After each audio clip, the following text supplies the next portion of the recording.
Hello all, very good evening. Online students, am I audible? Okay. So last class we were talking about Edmund Leach and his idea of opposites and mediation. Any doubt in that? Yes, please. Alliance theory. Okay, that was the idea that was given by Levi Strauss. Okay, that says that ki kinship mein what is more important or what builds the kinship is exchange of women. Okay, but ye although it's a part of this theory only, but I have given you this idea कि कैसे incest taboo से exchange of women का rise होता है जिसकी वजह से kinship bonds बनते हैं. This is the summary of alliance theory. I will cover this up in more detail in unit 2.5 kinship. Okay, so वहां पे ये थ्योरीज एज सच आपको थ्योरी में एक्सप्लेन करना भी पड़ेगा, तो वहां पे आई will cover it in more detail. Okay, because इसको comparison decent versus alliance में करना होगा. And then there is a third theory, that is the theory that says that relationship is not because of blood or marriage, it's because of some actions. So वहाँ पे it will become more easy to cover. Okay, so I'll take it in 2.5 kinship. Yes, please. Structure and system. Okay, structure simply means arrangements. Okay, arrangement of one with respect to the other, that is the structure. Okay, but system is like overall, the whole is that system. Say engine को जब आप देखोगे वो system है, but structure dyadic होगा कि one with respect to the other, that is the structure.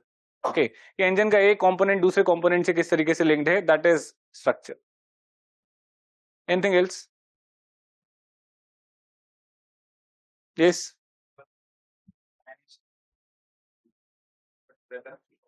Yes. Time is not universal objective reality, but it's a social concept. That means her group time को किसी तरीके से देखता है, rather than time being fixed, say, or time being something same for all. So for example, if you see the time as per the Gregorian calendar, so it's 2024. Then अगर आप विक्रम संवत से देख रहे हो तो it's some other date, okay, or it's some different year. Or say if you see the time from the point of view of some tribal communities, तो उनके हिसाब से कुछ और ईयर है, कुछ और तरीका है टाइम देखने का. Maybe they might not have the calendar like we have, कि 2025 और say some other year that Gregorian or Vikram Samvat is talking about. And then we are actually seeing the time from solar calendar. Then there are certain lunar calendars also. जैसे कि जो हमारे India में कई सारे जंत्री आती हैं, वो सब लूनर कैलेंडर बेस्ड हैं. Okay, so they have a different way of looking time. So her culture का टाइम को देखने का एक तरीका है. And how do they see time?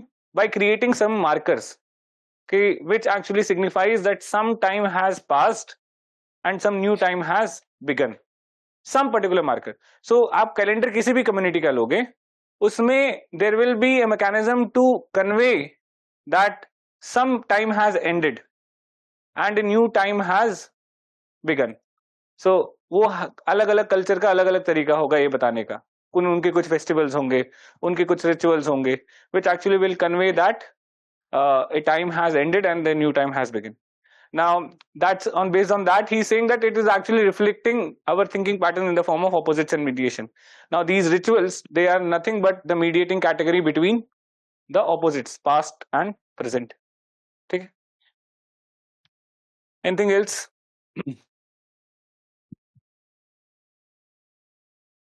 How do concept of binary opposites and exchange figure in Levi-Strauss structural analysis of kinship?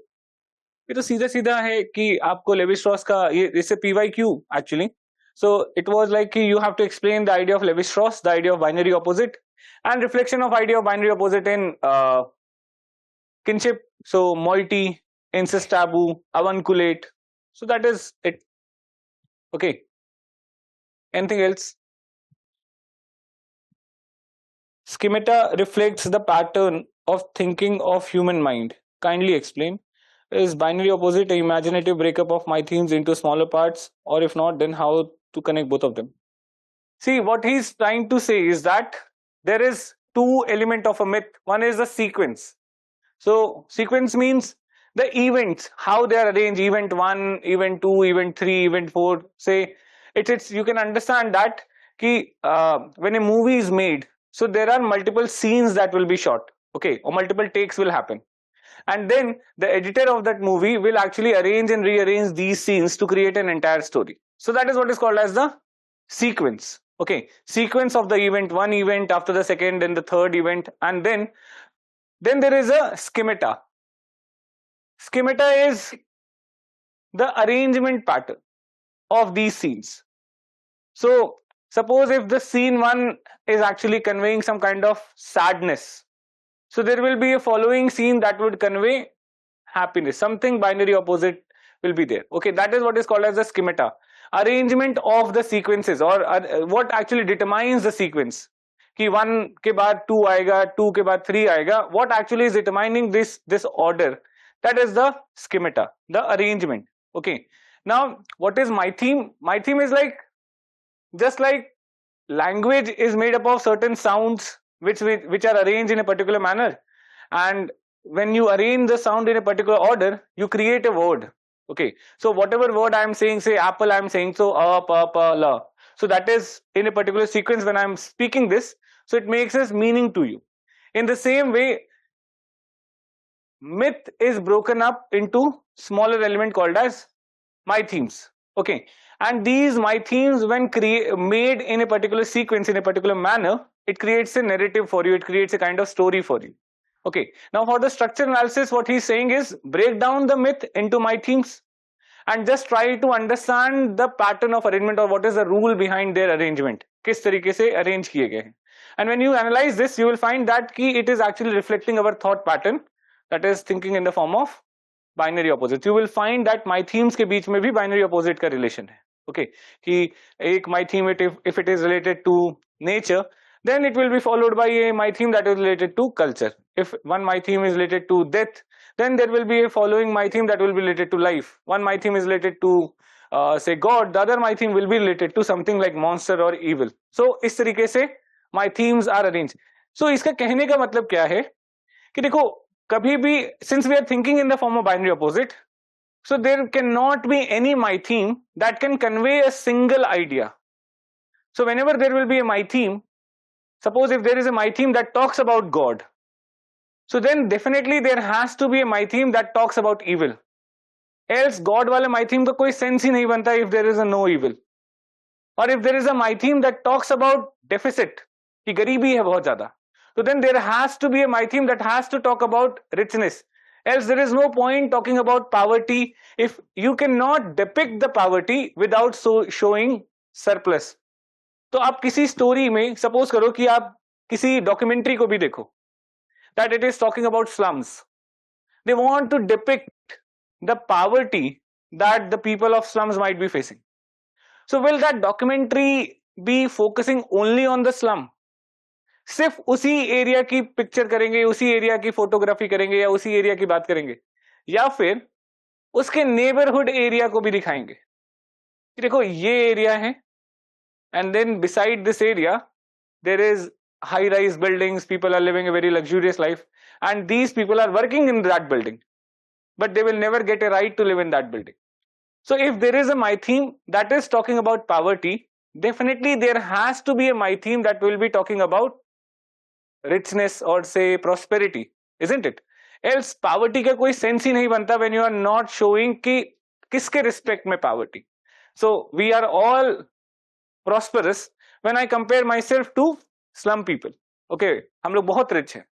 But when we compare ourselves to Ambani, Adani and all, so then like we are similar to like the case of slum people with respect to us. We are very similar to उनके लिए जिस घर में हम रह रहे हैं ORN तो वैसे भी slum है. So उनके लिए तो literally वो slum से भी बेकार है, right?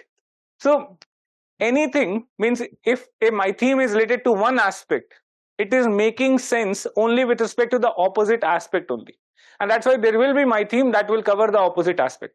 Binary opposites, this is what he wanted to say.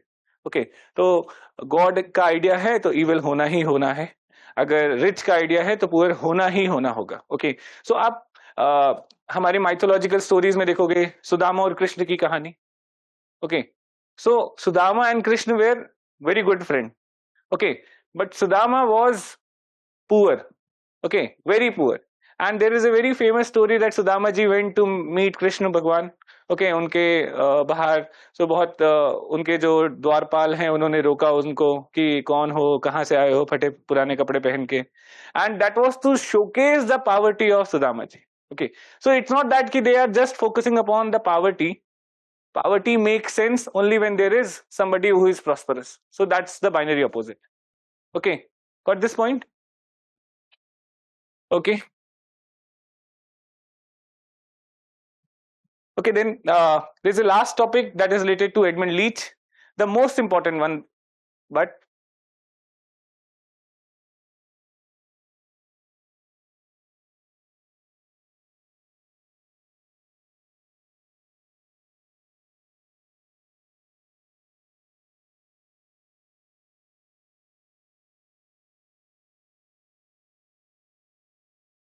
political system of Highland Burma.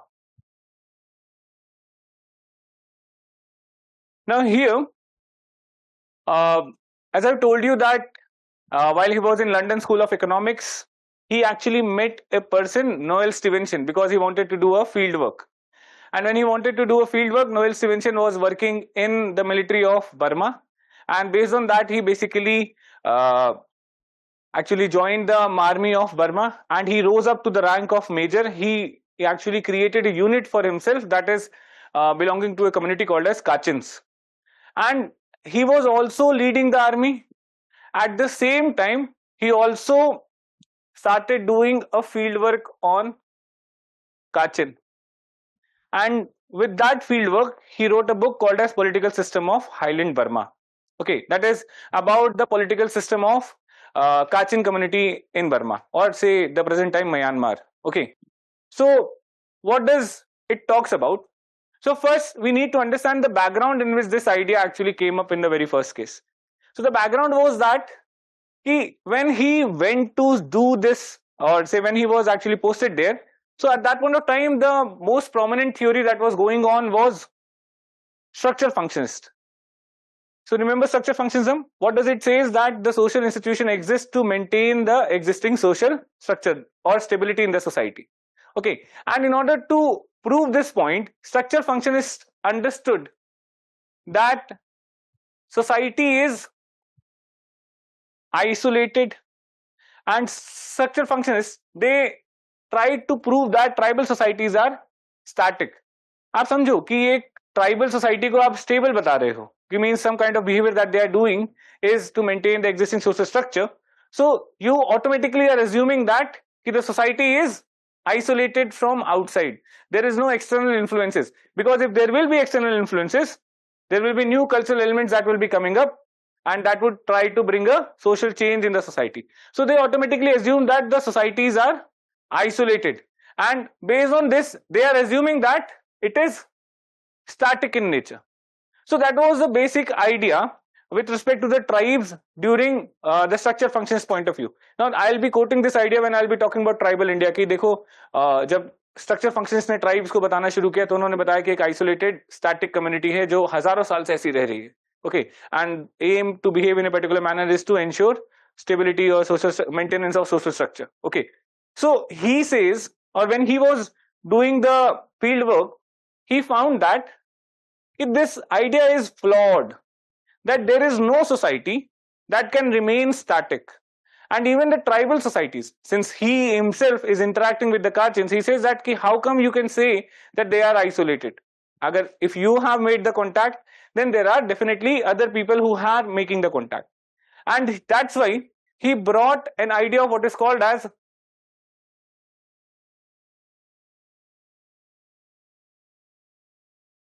processual approach. He says society is a process in time. Process in time means that it's a dynamic entity. Process, you can understand that there are some activities that are going on. There is some kind of dynamism in the society, some kind of changes that happen over a time period, or say gradually. So something new will come, something old will go, and some experiences will come, some new experiences will come. or some incidents will happen all of a sudden without any expectation, and that would regularly bring some kind of dynamism in the society, or that would regularly bring some kind of change in the society. Okay, so now the question came, does it affect the equilibrium of the society or stability of the society? As structure functions were saying that whatever we do is to maintain the existing social structure. He says that societies are in a state of equilibrium, but that equilibrium is not permanent. He coined a term called as societies are in a state of oscillating equilibrium. Oscillation simply, जो non science background के हैं, you can understand that the pendulum of a clock, it oscillates between two extreme. And but if you see the clock or pendulum at any point of time, that is this extreme and this extreme, वो कहीं पे भी होगा, हर moment पे वो temporary equilibrium पे है. Okay, at every moment in this oscillation, so no matter wherever the pendulum is, it is in a state of temporary equilibrium. Okay, and then again a moment of temporary equilibrium, and it will try to oscillate between two extremes. Now, can you relate two extremes in temporary equilibrium with respect to Edmund Leach? Opposites and mediation. The temporary equilibrium is more like mediation between opposites. So he is saying that the society does not remain in a static equilibrium or permanent equilibrium, but society at every time is trying to reorient itself, and it is in a state of a temporary equilibrium. So what does this mean? Here he is saying that there will be flux of cultural elements. Flux means entry or exit of the cultural elements. Some new elements of the culture will come up, and some old elements of the culture will be discarded by the society someday or some way or the other. Okay, now due to these kind of flux which are happening regularly, the society will experience some kind of temporary equilibrium. Now let's take the case. Today, a very unfortunate incident has happened, that Air India flight crashed. Okay, now and around 250 people or 200 people died. Okay, and abhi the confirmation nahi aayi hai, but the death rate or the number is almost to this level. Now this is a new incident that happened. Okay, now what was happening, that the spending capacity of Indians was increasing. Okay, and that's why what actually was happening, that the flight जो uses है, say air travels, have increased significantly. Okay, flight overboard हो रही थी. Now what actually happened, this crash happened, a new incident all of a sudden, that was not in our control, but something happened, and that would actually lead to at least a dip in the usage of flights. People will fear कि यार crash हो गया, इसमें तो कोई scope नहीं, train में फिर भी बच जाते हैं, इसमें तो एक तो ऊपर फुटेगा और नीचे गिरे तो भी मरेंगे, अंदर अंदर रह गए तो कुछ पता नहीं. So that is like not to disrespect से जिनकी casualties हुई हैं, say that is there will be a significant dip at least for a time period, till you can understand maybe government comes up with some kind of, or say flight making companies come up with some kind of a defense mechanism, maybe कि अगर crash भी होगा तो there will be a safety to the travelers or something like that, or maybe some mechanism, उसके बाद वो शायद फिर से pick up करेगा. Or say train accidents, they were happening very regularly, maybe last year if you must have heard or you must have seen. So उस समय आप देखोगे कि that was some internal incident that will happen, that will bring some change in the society. Society will shift from the previous equilibrium to a new equilibrium. Or let's say that everything in India was going very smooth, peaceful. Okay, Hindu-Muslim relations were very peaceful and everything was fine. And then 2013 happened. Shamli. Okay, so Muzaffarnagar riots जो हुए थे 2013. So that happened. Now that polarized the environment, and that created another temporary equilibrium for Indians. Okay, wherein people were skeptical, religious distances started to increase, new leaders started to come up, and then उसके बाद कोई दंगे नहीं हुए काफी time तक. That led to dip in the communal tensions. Eventually the unity started to increase again, but then happened CA NRC. Okay, and then Shaheen Bagh incident, eventually the communal tension rise again, फिर distance बढ़ना शुरू हो गया, and then now again Pahalgam happened. Okay, so जिसके बाद से you see that the delegation that actually went, Owaisi was one of the prominent leader there, so that actually bridged the gap, that Hindu Muslims coming together, or say Sophia Qureshi, Colonel, she was actually giving the press briefing, so that again created some kind of a secular sentiment ki that Hindu Muslims, Indians, Indian identity becomes more prominent.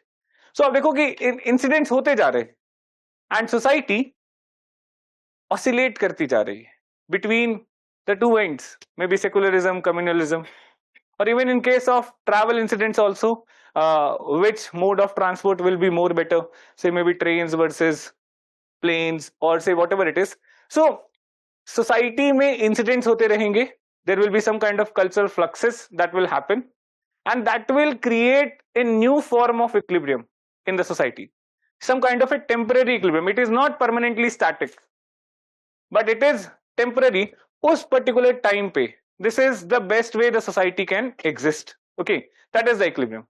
And then there will be some other incident, maybe internal, मतलब कुछ हमारी society में हुआ, or maybe external, maybe some external society put some kind of restrictions, maybe say if US put some kind of trade sanctions on us, or maybe we had a fight with Pakistan, whatever it is, external factors that will also alter the equilibrium of the society. So society is not permanently static, it is in a state of oscillating equilibrium, temporary equilibrium, because of a lot of factors that will be happening in the society internally or externally, something that can happen in the society or something that can come from outside. Okay, and that would alter the equilibrium. But societies will oscillate between two extremes. So there are two ideal extremes. For example, like it might be communal or secular. These are the two ideals, and the society oscillates between them. Or there might be two ideals, maybe like capitalism and communism. Society isolates between them.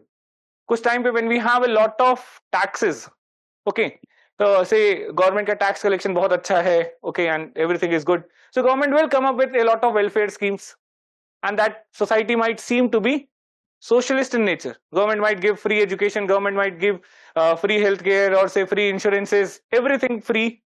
So in that case, society seems to be like moving towards communist, that is more socialist hoti ja rahi. When the tax collection is not so good, government will try to increase the tax collection. Kaise? By promoting industries, so that more jobs are created, more private industries are coming up, more tax, more income, more revenue, more GDP, and say तो capitalism की तरफ government tilt करेगी. It would seem that government is trying to promote the industries. Getting this idea? So society oscillate कर रही है in extremes के बीच में. And that is what he wanted to say. It is with respect to the tribes also that the society is not in a state of permanent equilibrium, but the society always experiences shifting equilibrium, or what is called as temporary equilibrium or oscillating equilibrium. This is what he said. Now he observed the same thing with respect to Kachins. Now in case of Kachins, what he found that these people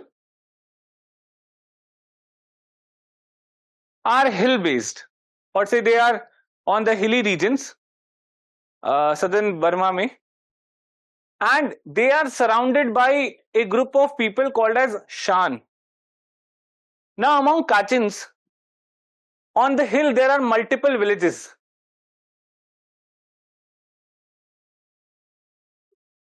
and each village is having a leader of its own, who might be of different clan. Means her village का एक clan leader होगा, मतलब but every village is inhabiting a particular clan, and a clan will be having a leader of its own. So different villages, different clan leaders are there, and they basically are engaged in rice cultivation. So here, due to this kind of practice, the society among Kachins is more egalitarian, and the ideal case is that every village functions as an isolated independent unit. मतलब village से level का कोई एक village से ऊपर कोई नहीं है. विलेज का जो हेड है, he will take the decision for a particular village, and these villages are segmented. Okay, they are not connected to each other. That is the ideal case. Egalitarian village, her village independently काम कर रहा है, उसका head है, clan leader है. That is it. Getting this point? Now they are surrounded by a group of people, Shan, and these people, they practice autocracy. So there is a centralized leader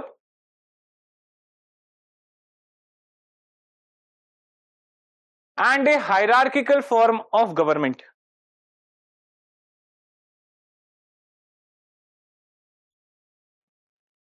Now, Leach says that these Kachins, they are, although ideal form of government is egalitarian, but and they are surrounded by a group of people who are basically autocratic, but in reality, Kachins never follow these two opposite realities. They are not following either one.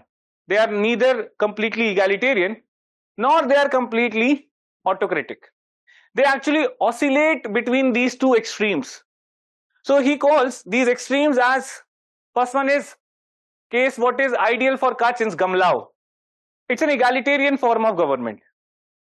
This is what Kachin expect to be, और जो उनका setting है, that actually promotes egalitarian form of government, multiple villages headed by their leader, and एक leader का अपने village के beyond कोई influence नहीं है. So that is the ideal form of egalitarian government. Every village is equal to each other, and then they are surrounded by hierarchical form of government, that is autocratic. But in reality, the Kachins are in a state of temporary equilibrium or oscillating equilibrium, that is Gamsa. So it is neither egalitarian nor completely autocratic. So it will try to mimic the Shan autocracy. It will try to have the feature of hierarchy, it will try to have the features of autocracy, but it is unstable and eventually it will move back to egalitarianism. But due to some incident, what will happen, that it will again try shifting towards Shan autocracy, but due to some incident, again it will go back. So for example, if the Shans, they attack the Kachins, okay, so there is a dispute between Shan and Kachin, mainly because of river water sharing. Now, if the Shan attack the Kachins, so in order to fight that war, what is required is a centralized leadership, because that particular leadership would be able to control the army men. Okay, बिना centralization के how can you create a military, how can you create an army, right? So, and when the Shan will be attacking the Kachin, what will happen? The Kachin will unite together. They will make a leader, okay, and that particular leader will have all the authority with respect to the military power of the Kachin, so that they could fight Shan. So उस particular time पे they are moving towards, that is autocratic system. Okay, that is the case. But when that war is over, when they are having a peaceful time with Shan, there is no fight, nothing. So every village will function in an independent manner, that is egalitarian form of government will be there. Okay, so that is what he is trying to say. Or maybe he says, here he is talking about individuals also. He says that there might be some ambitious individuals who would want to rise in power. And what they would do is, they would use some different kinds of mythology, some different kind of stories, not something like that, to justify their actions. So that they can unite a group of people and rise up in the power. अब मान लो किसी एक clan leader को इच्छा आ जाए कि I want to have control over multiple villages. So here he will try to create some kind of hierarchical system. He will make sure that multiple villages come under my control. I'll do some kind of alliances. Maybe he might do alliances of marriage with neighboring clan leader. He might actually, जैसे कि पुराने जमाने में होता था कि शादी के लिए basically बेटियां दी जाती थी, and that political alliances used to come up. So he might create some kind of political alliance by exchange of women by the neighboring village leader, and that's how these 2-3 villages eventually come under the control of a clan leader. Okay, and he rises up in the hierarchy. So ultimately, what he is doing, he is shifting it towards Shan autocracy. Okay, he is bringing some kind of hierarchy, he is bringing some kind of stratification in an egalitarian system.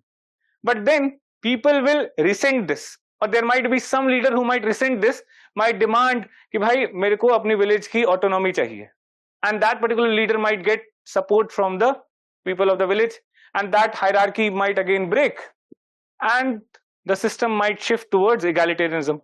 So there is, just like the same that we are ideally secular and ideally communal, but in real we are somewhere in between. Now we might be more tilted toward communalism if we have experienced some kind of incidents, okay, or if there is a peace, relative peace that is going on, say jobs अच्छी हैं, GDP अच्छी growth कर रही है, everything is good and no community is actually struggling, so we are more secular. But when you see that GDP growth is not happening, jobs are not rising, and then the communal tensions also increases. So secularism is an ideal case, communalism is the ideal case, but in reality we tilt between them, or we actually oscillate between them. In the same way, egalitarianism is the ideal case, and this Shan autocracy is the another ideal case. But in reality, Kachins actually oscillate between these two extreme. Zarurat padne pe, they actually bring autocratic system, they bring hierarchy in their system, and when there is no need, the society shifts towards egalitarian system. But eventually ये oscillate करते रहते हैं, and that's how he was able to criticize the structure functions, that there is equilibrium, but that equilibrium is not permanent. There is some kind of an oscillating equilibrium, temporary equilibrium. At every moment society is having a temporary form of equilibrium.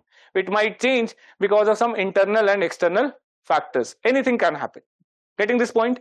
Plus, a tribe is not an isolated entity, but rather it's the part of a larger social structure. उनके आसपास क्या हो रहा है, that is also influencing their behavior. And that's why, if you remember Redcliffe Brown, I told you the criticism that he never talked about the changes that would have come because of the colonial presence in the Andaman Island. Okay, क्योंकि उसको यही दिखाना था ना कि society peaceful है, harmony में है. So if he would talked about कि colonial presence है and society or the structure has disrupted, so that would be against his theory. Okay, so he suggested that society equilibrium में तब भी रहेगी, but that equilibrium will be a different kind, some kind of changes will come, and that will be a temporary equilibrium, that will be the case. Okay, so this is the idea of political system of Highland Burma. Just write this.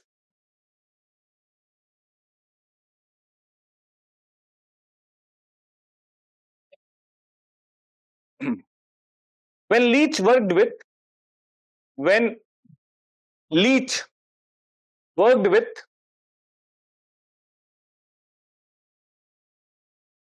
Kachins of Burma, Leach worked with Kachins of Burma,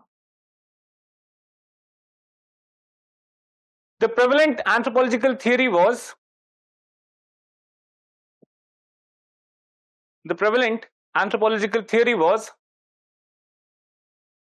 structural functionism. Prevalent anthropological theory was structural functionism. It proposed a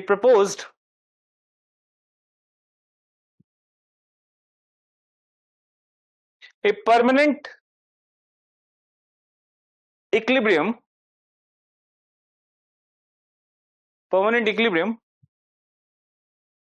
in tribal societies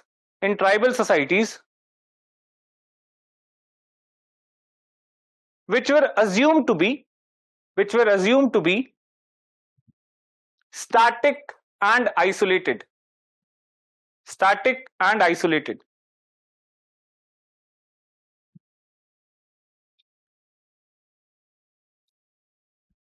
Next point, right? Processual approach.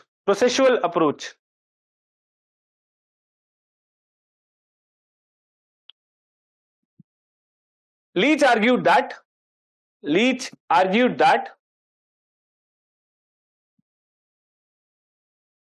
society is a process in time.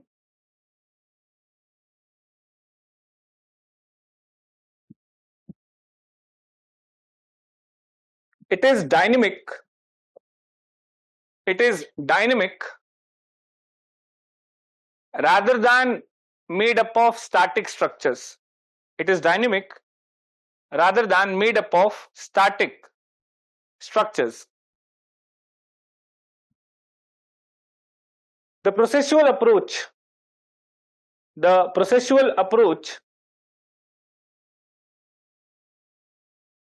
is concerned with processes of change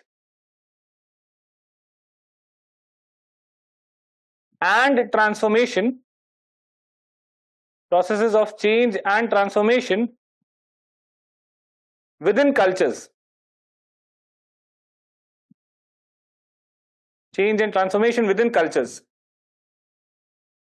He believed that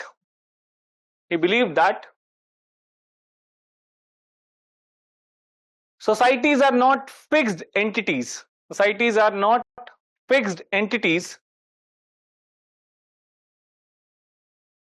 But are continuously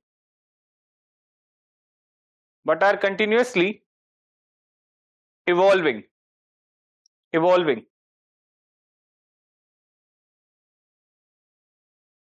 Take next point. Oscillating equilibrium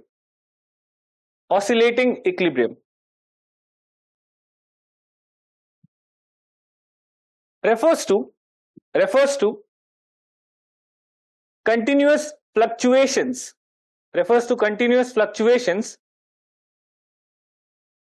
and adjustments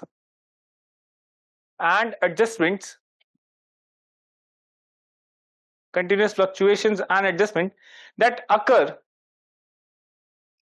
within a society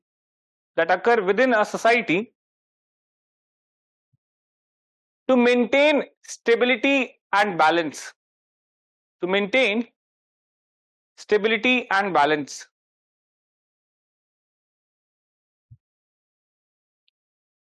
Leach argued that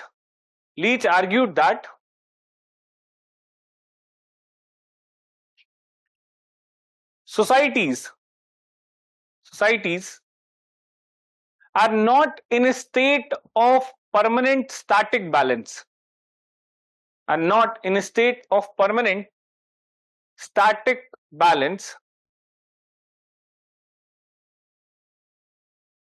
but in a state of temporary oscillating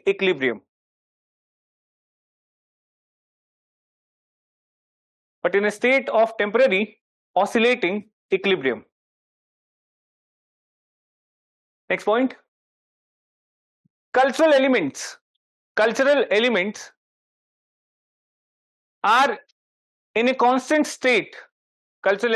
are in a constant state. Of flux,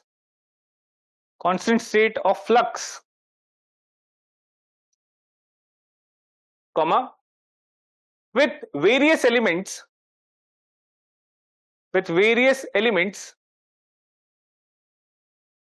oscillating back and forth,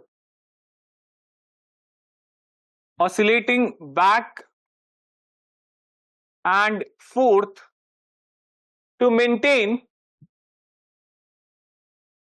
equilibrium.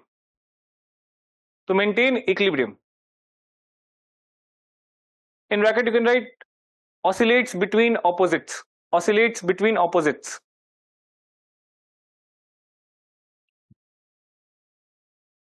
Okay. Next point. Cultures are influenced by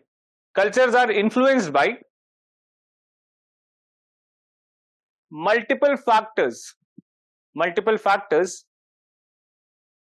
both internal and external.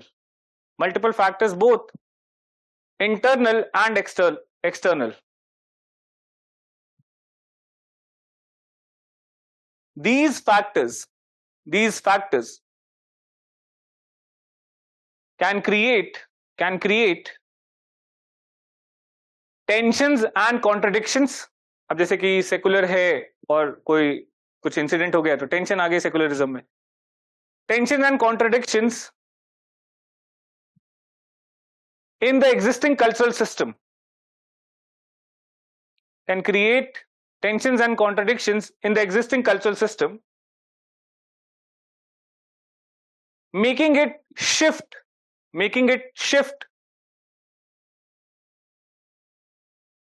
towards a new temporary equilibrium, making it shift towards a new temporary equilibrium.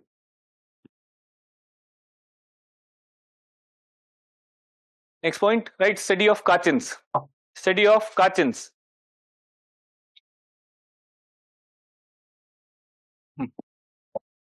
Kachins are highland based people,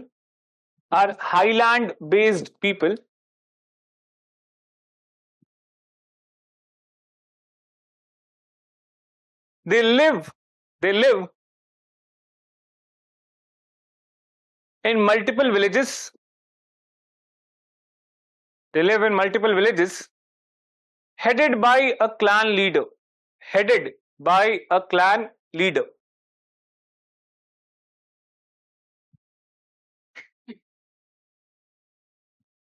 The ideal form of government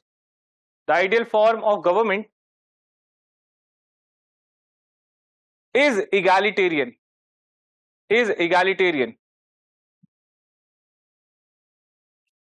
Or what is called as Gamlao.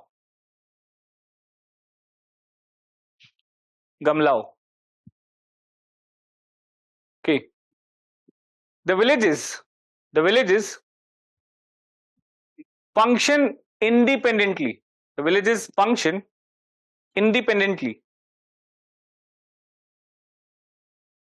without any interference of neighboring village, or its leader.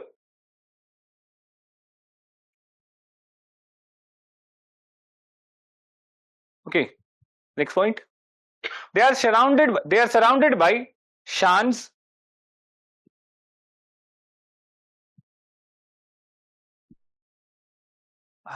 or its leaders. They are surrounded by shans who have an autocratic system of government.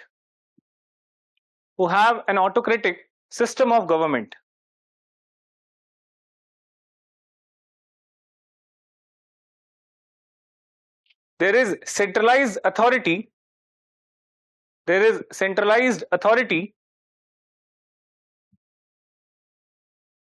in the hand of a leader.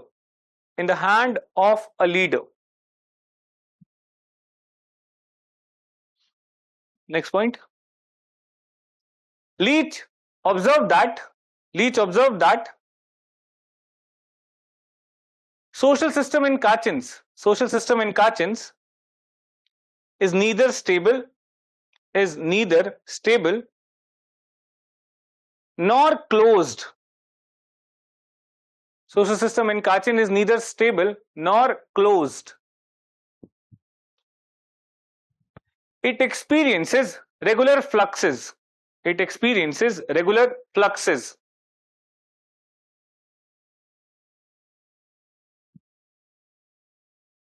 Next point. Kachin community oscillates between two polar types.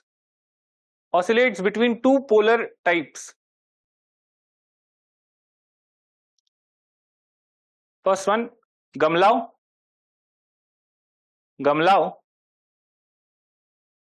and second, Shan autocracy.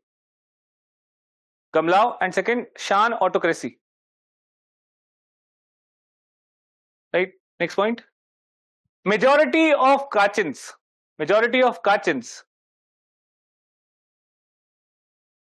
are will neither accept Gamlao. Majority of Kachins will neither accept Gamlao that is egalitarian form of government, nor shan autocracy, nor shan autocracy, but are organized, according to Gamsa system, organized according to Gamsa system. Gamsa, organized according to Gamsa system. Gamsa mimics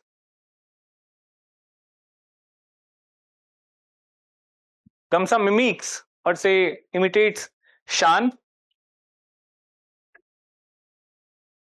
but is less stable. Gamsa mimics Shan, but is less stable. Okay. Next point. Leach observed that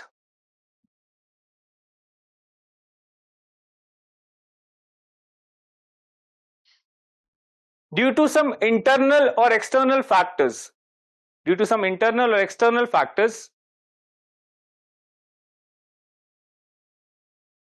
the society will oscillate.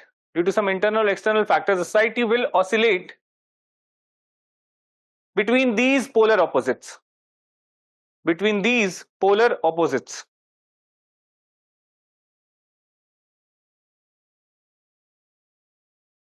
Some ambitious persons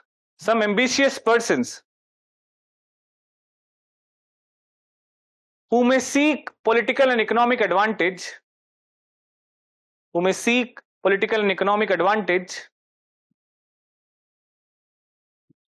might exploit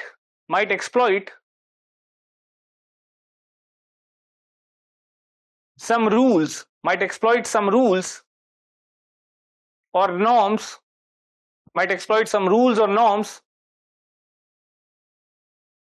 to justify their actions.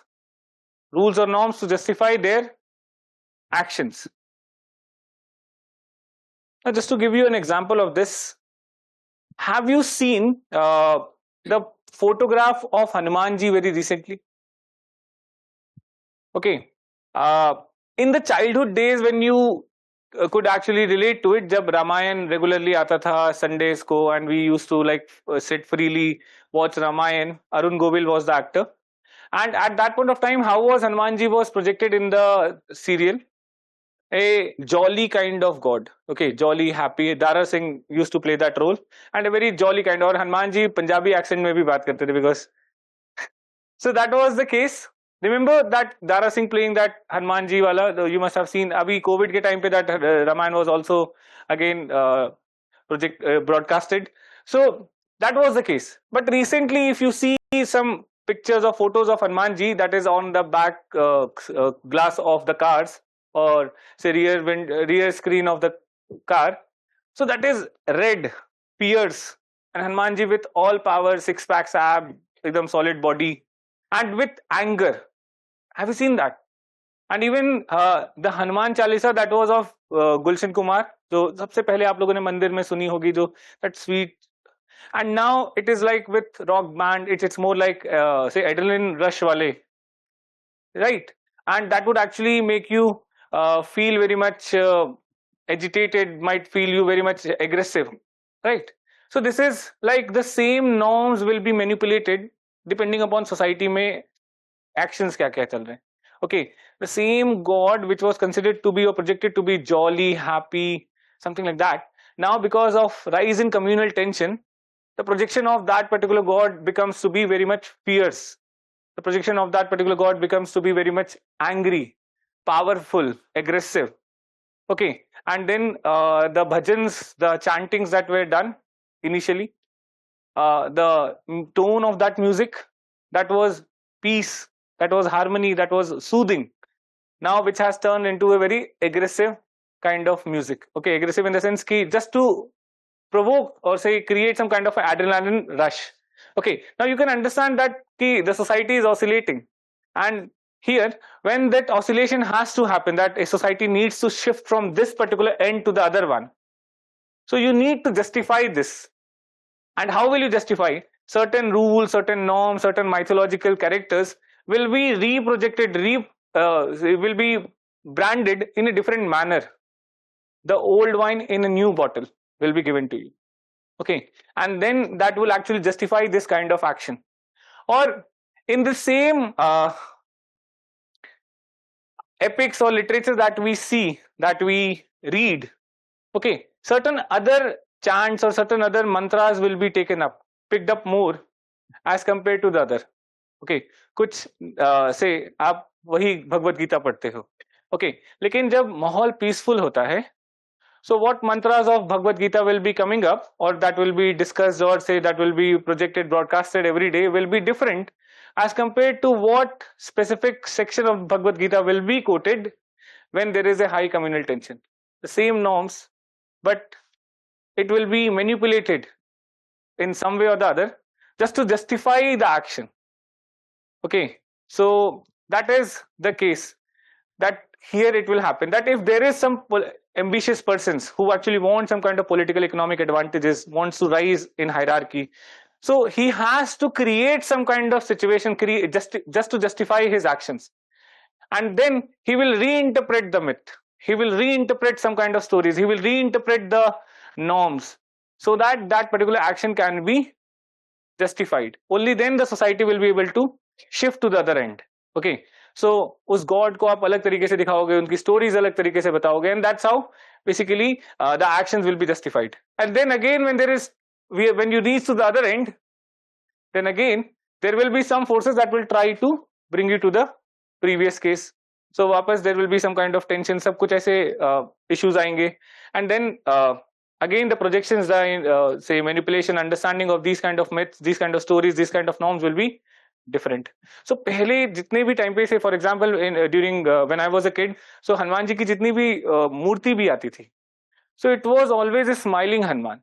Okay, it was always a smiling Hanuman ji, and it was always a submissive Hanuman ji. That is, never ever I have seen, say during my childhood, a idol in which Hanuman ji was standing or showing off his strength. It was always with respect to Ram ji and Sita ji, that he used to be on one of his knee, hand folded, and a submissive attitude towards Ram ji and Sita ji. Okay, but now a Hanuman ji, you will see that standing bold with the gada in the hand, and anger, strength, aggression, justification towards this. The communal tension, you can understand, that's very much high right now in the right now in the state or country, and that's why the projections have altered. So this is not what I am saying, this is Leach ka opinion tha. Okay, that there will be some force, there will be some kind of tensions and contradictions because of some internal or external forces, and then there will be a temporary shift, making the society achieve a new temporary equilibrium. But then there will be another factor that will come up, and it will restore the society towards another equilibrium, and that's how society actually oscillates between two extreme ends. And here in this case, the two extreme ends are the Gamlao and the Shan autocracy. तो mid वाला जो case है, that is गमसा. अब गमसा मतलब एक particular term, that means it has features of both, that is equality भी है कुछ कुछ, और कुछ कुछ हायरार्की भी है. Now it can be extreme, मतलब degree can vary, equality and hierarchy. It might be more towards Shan autocracy, it might be more towards Gamlao, but ultimately society will never reach that ideal stage कि वो ना कभी completely शान autocracy की तरफ पूरा, ना हम पूरे कम्युनल हो पाएंगे, और ना कभी हम आइडियली सेकुलर हो पाएंगे. We will oscillate between extreme. We might be more communal and less secular, or we might be more secular and less communal, but we will never be completely secular, or we will never be completely communal. We will never be completely capitalist, or we will never be completely communist. We will oscillate between these two extreme, that is the opposites and mediation that is projected here. Clear hai? Okay, so this is all about Edmund Leach, and that's all about structuralism as well. So I hope इस चीज समझ में आई हो आप लोगों को. And if you have understood this, so I have a humble request, please keep on revising it, because दो तीन हफ्ते या 2-3 क्लास के बाद if you revise it, then you might not understand anything out of it. So please regular revision. That is what I expect from you. Next one is the criticism. So there are some general criticism with respect to this theory, and that is equally applicable to both Strauss and Leach. So first criticism is that there is no scientific proof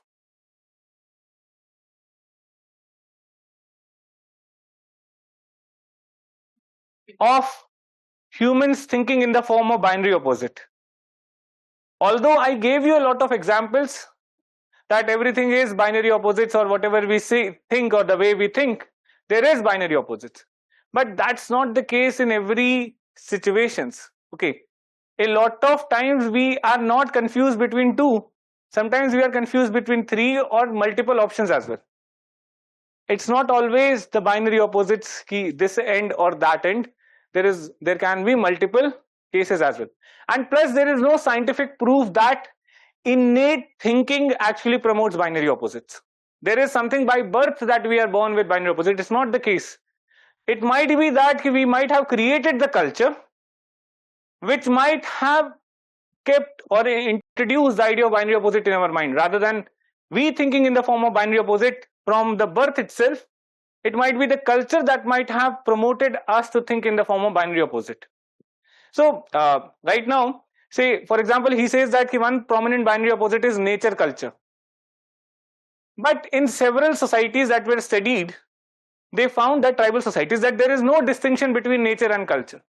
They do not distinguish trees to be nature and humans to be culture, but they consider trees, animals and everything to be a part of their system, to be a part of their ecosystem altogether. And they do not distinguish or say, for example, totemism wala jo example unne bataya, ki that it's because of we thinking in the form of nature culture.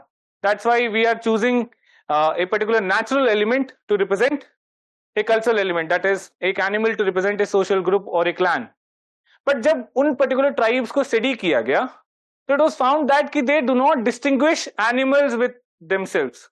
For them, animals or the totems are as important as the cultural element. So उनके बीच में वो nature culture का dichotomy है नहीं. So this comes as a criticism कि it might happen that this nature culture dichotomy might have been introduced in our mind, rather than we having it innately and creating culture out of it. There is no scientific proof of it. Now with this, there is another problem. So let's assume that we all think in the form of binary opposites. Then in that case, why is there variations between cultures? What's the reason for it? So if everybody is thinking in the form of binary opposite, why there is variations between the culture, it is not able to explain. Now you can understand variation between culture क्यों नहीं explain कर सकता? Because for that you have to talk about the origin of the culture and certain historical experiences. And since this theory is ahistoric, so it cannot be able to explain the variation between culture because of the ahistoric nature of the theory. Okay.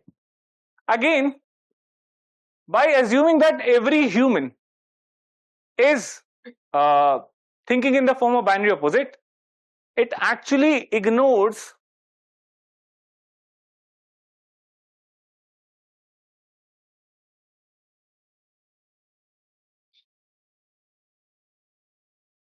the individual variations. So individual variations, as if it is like labeling every human to be ek jaisa.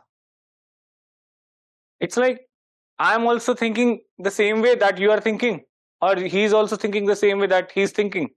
So exactly, you do not recognize the individual agency or the individual variations.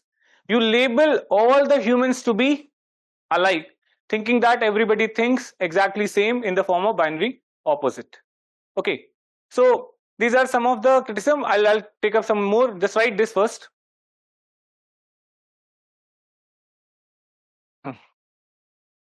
The idea of binary opposite,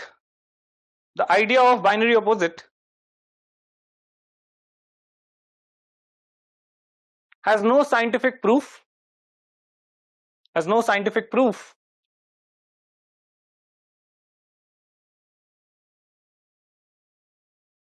Moreover, the theory is silent about causality of binary opposite. Causality means how does this binary opposite came into being.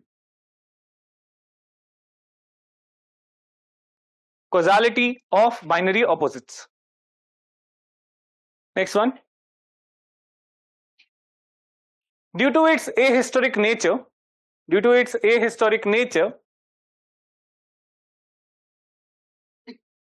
the theory does not addresses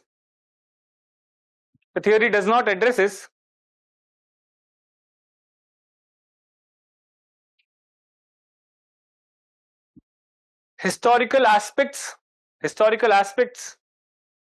or change in culture.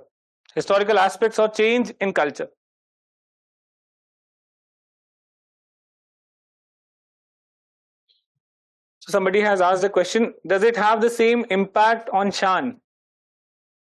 The thing is, for that we will have to do a field work on Shan. This was definitely, it might have some kind of impact on Shan, but इसके लिए उसको field work करना पड़ेगा उसके ऊपर. But the field work was mainly on Kachin, so and that's why we know whatever has happened with respect to Kachin. So अभी मैं बोल रहा हूँ कि इंडिया में I'm talking about the rise of say shift between secularism and communalism because of some incident, say let's say Pahalgam incident. Okay, now the question is like, does Pakistan also has the same effect? So that the citizen of Pakistan will be able to observe whether the society is shifting towards secularism or communalism, something like that. Okay, right. Next point. क्या बोल रहा था मैं? It does not addresses the history or historical changes, right? Next point. It also does not explains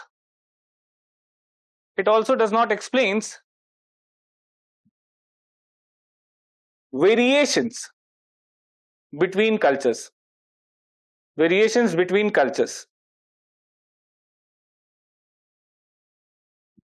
Next point. It overlooks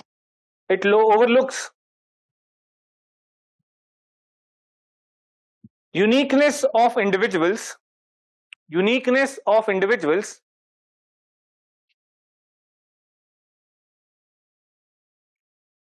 generalizing every individual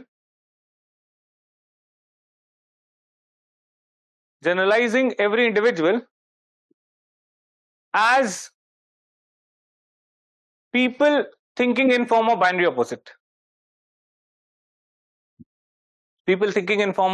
Opposites.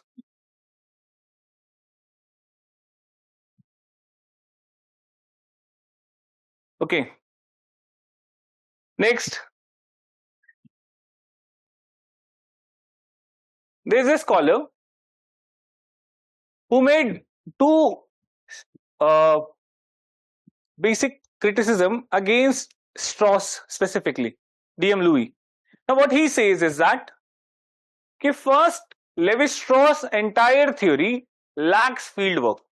So although we have discussed the fieldwork by Edmund Leach, but Levi-Strauss के time पे we didn't talk about कि इसने ये fieldwork किया and then came the idea. It was completely a psychological idea that came to his mind, and he used certain sources, secondary sources, to come up with this particular idea that we think in the form of binary opposite, right? Another one, he says that in various literature that he has written, he imposed this idea. Rather than deriving the idea from that particular literature, he imposed this idea to fit the scheme. Now let me tell you one very good example of this. While talking about the binary opposite in myths, he says that, मतलब इतना दूर का idea लगाया उसने, that honey is consumed raw. Okay, so anything that is consumed raw, he says it is nature, it exists like this, humans have not done anything. And honey, he says that in several mythologies represents seduction. So seduction is equivalent to nature. Honey is consumed raw, and since it is consumed raw, so it is nature. And since honey is also used to represent seduction, so seduction also is equivalent to nature. Thus opposite He says that since ash is created out of fire, okay, so it's fire is something that we invented, so it's culture. And since ash also is related to smoke, so it will be culture, क्योंकि भी fire से related है ये culture. सो जबरदस्ती कई जगह पे binary opposites impose करने की कोशिश की, that seduction is equivalent to nature, और से smoke comes and then it is equivalent to culture because smoke is produced by fire, fire is made by humans. But there were general fires, there were, ऐसा थोड़ी ना था कि humans के होने से पहले फायर होते ही नहीं थे. There were fires also, but he unintentionally, means you don't need to remember this, but just to fit the scheme, just to show that there is some kind of binary opposite in every my theme, he was actually imposing the data, imposing so that it could actually fit the scheme that he gave. Ki in every my theme you will see binary opposite. A lot of cases where you are not clearly able to establish that binary opposite, but see, seduction is happening in a mythological story, so you'll say that it is nature. This is because he has to categorize that myth under one of the aspect of the binary opposite, so that he can show something opposite to it. So he would put seduction under nature and then an opposite to it, that is culture. अब seduction को आप nature या culture में कैसे डालोगे? How is it possible? Getting my point? So in Louis says that इसने जबरदस्ती data impose किया है अपनी थ्योरी को फिट करने के लिए, just to create some kind of schema. इसने एक ऑलरेडी दिमाग में आइडिया बना लिया था, एंड बाकी सब कुछ जो उसने लिखा, everything that he wrote, that was just to fit the way he designed the theory. Rather than getting the idea from the data that he was writing, he did just opposite. Okay, so just write this.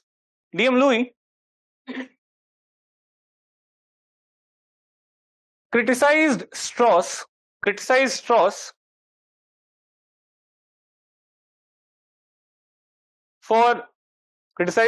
for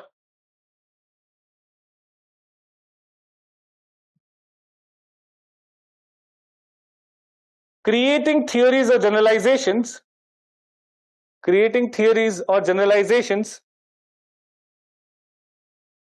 without any field work.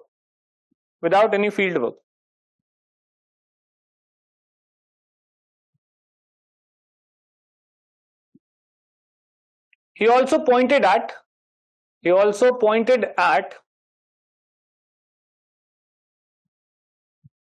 manipulation of traditional ethnographic data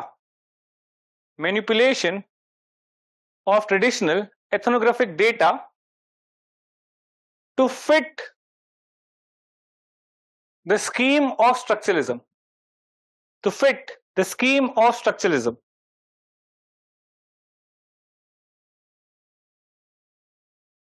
Okay, to fit the scheme of structuralism. Last point, nothing to explain here. The feminist scholars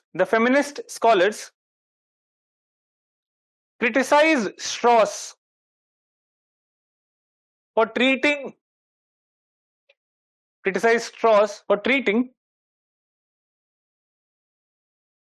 women as an object of exchange. Remember, woman is the supreme gift that a particular group can give to the other.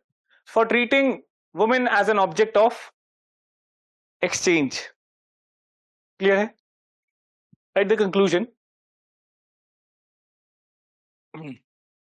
Structuralism by Strauss or Leach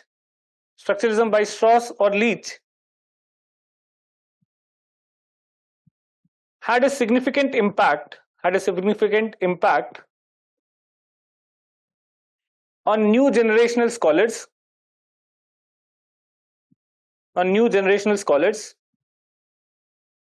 and their cultural studies.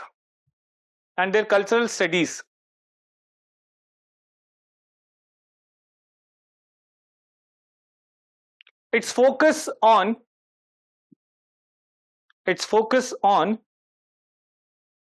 identification of underlying structures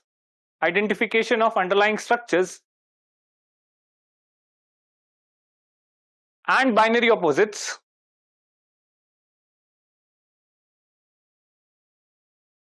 and binary opposites provided valuable insights to understand pattern of human cognitions, pattern of human cognition. That means how we think. So this is all about structuralism.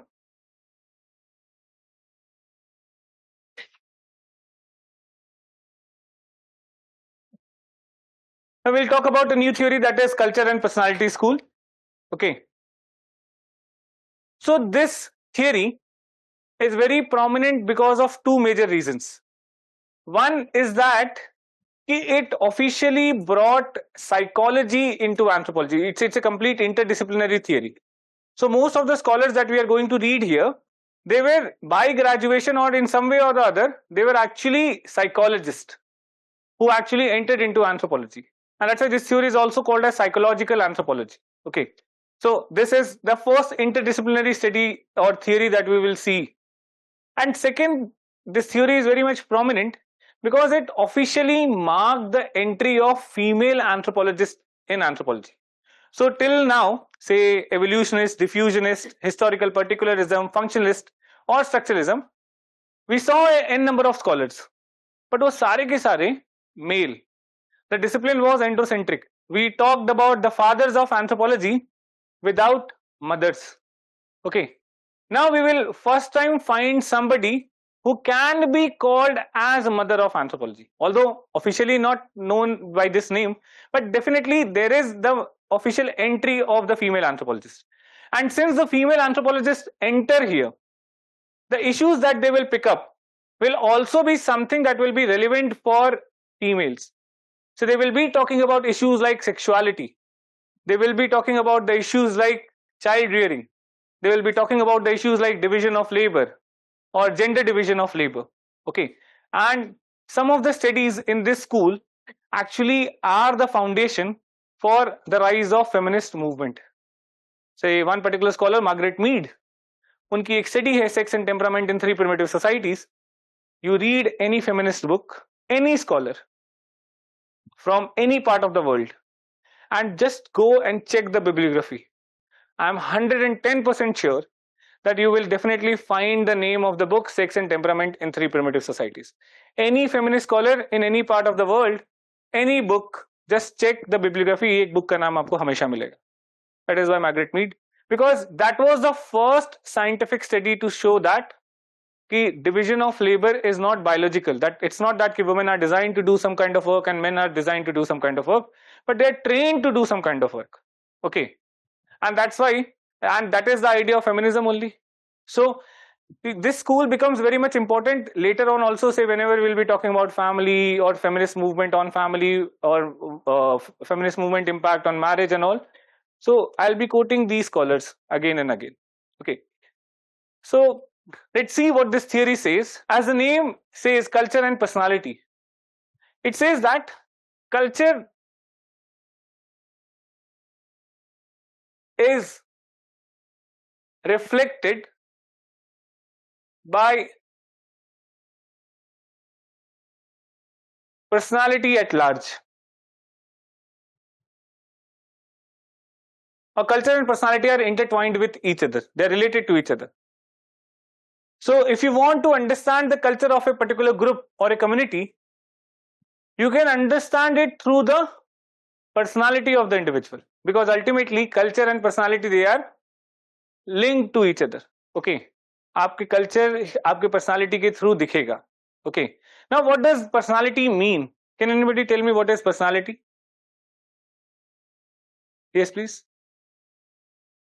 Characteristics of human beings. So humans are having 2 ears, 1 nose, 2 eyes. Is it personality? Is it the characteristics? But is it the personality? Regular social behavior. Some of the character. Social. Who is saying this? Yes. Yes, this is personality.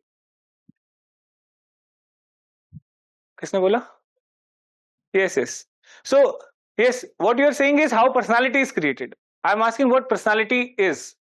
Okay, so this is what he said: social, mental, and physical characteristic of an individual collectively shape his or her personality. Okay, and here they are saying that in every aspect, be it social, be it physical, be it mental, you will find a reflection of culture. Okay, there will be a link, and by understanding the personality you can actually have a understanding of the culture of a particular group or individual. Okay, so this was the basic idea.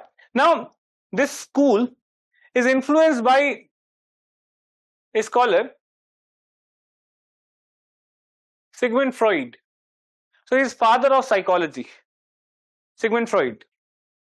So he says that human behavior is driven by what is called as pleasure principle. Ultimately हमें जानना तो सिर्फ एक line है इसने क्या कहा है, but how he came up with this idea, I just want to tell you this. So human behavior is always driven by pleasure principle. Pleasure principle simply means that our brain actually tries to avoid any kind of difficulty and always in a search for some kind of pleasure. Okay, so that's why you, when I tell you कि answer writing करनी है, तो then you look for model answer book, कि खुद से ना करना पड़े, मॉडल आंसर मिल जाए, लिख लेते.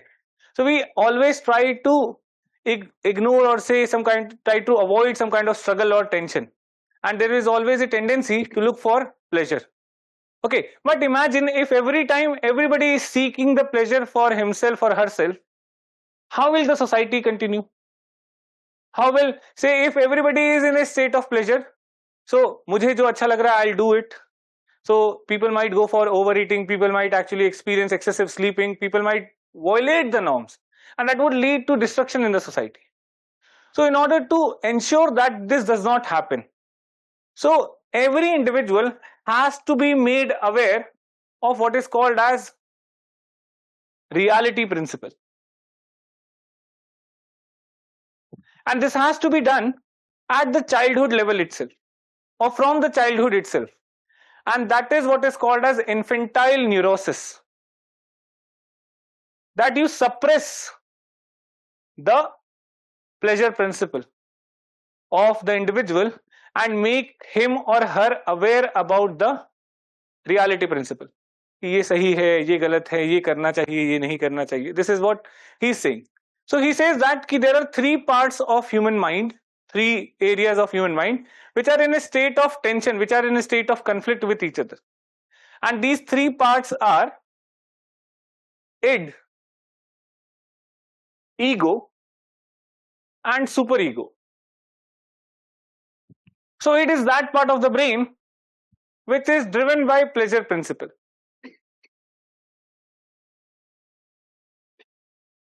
So that part of the brain that will always tell you कि यार आराम करते हैं आज. So you set up an alarm of 4 a.m. or 5 a.m. I'll study more. But then that part of the brain, if it is heavy, so it will try to tell you that कि चलो आज सोते हैं, कल पढ़ेंगे.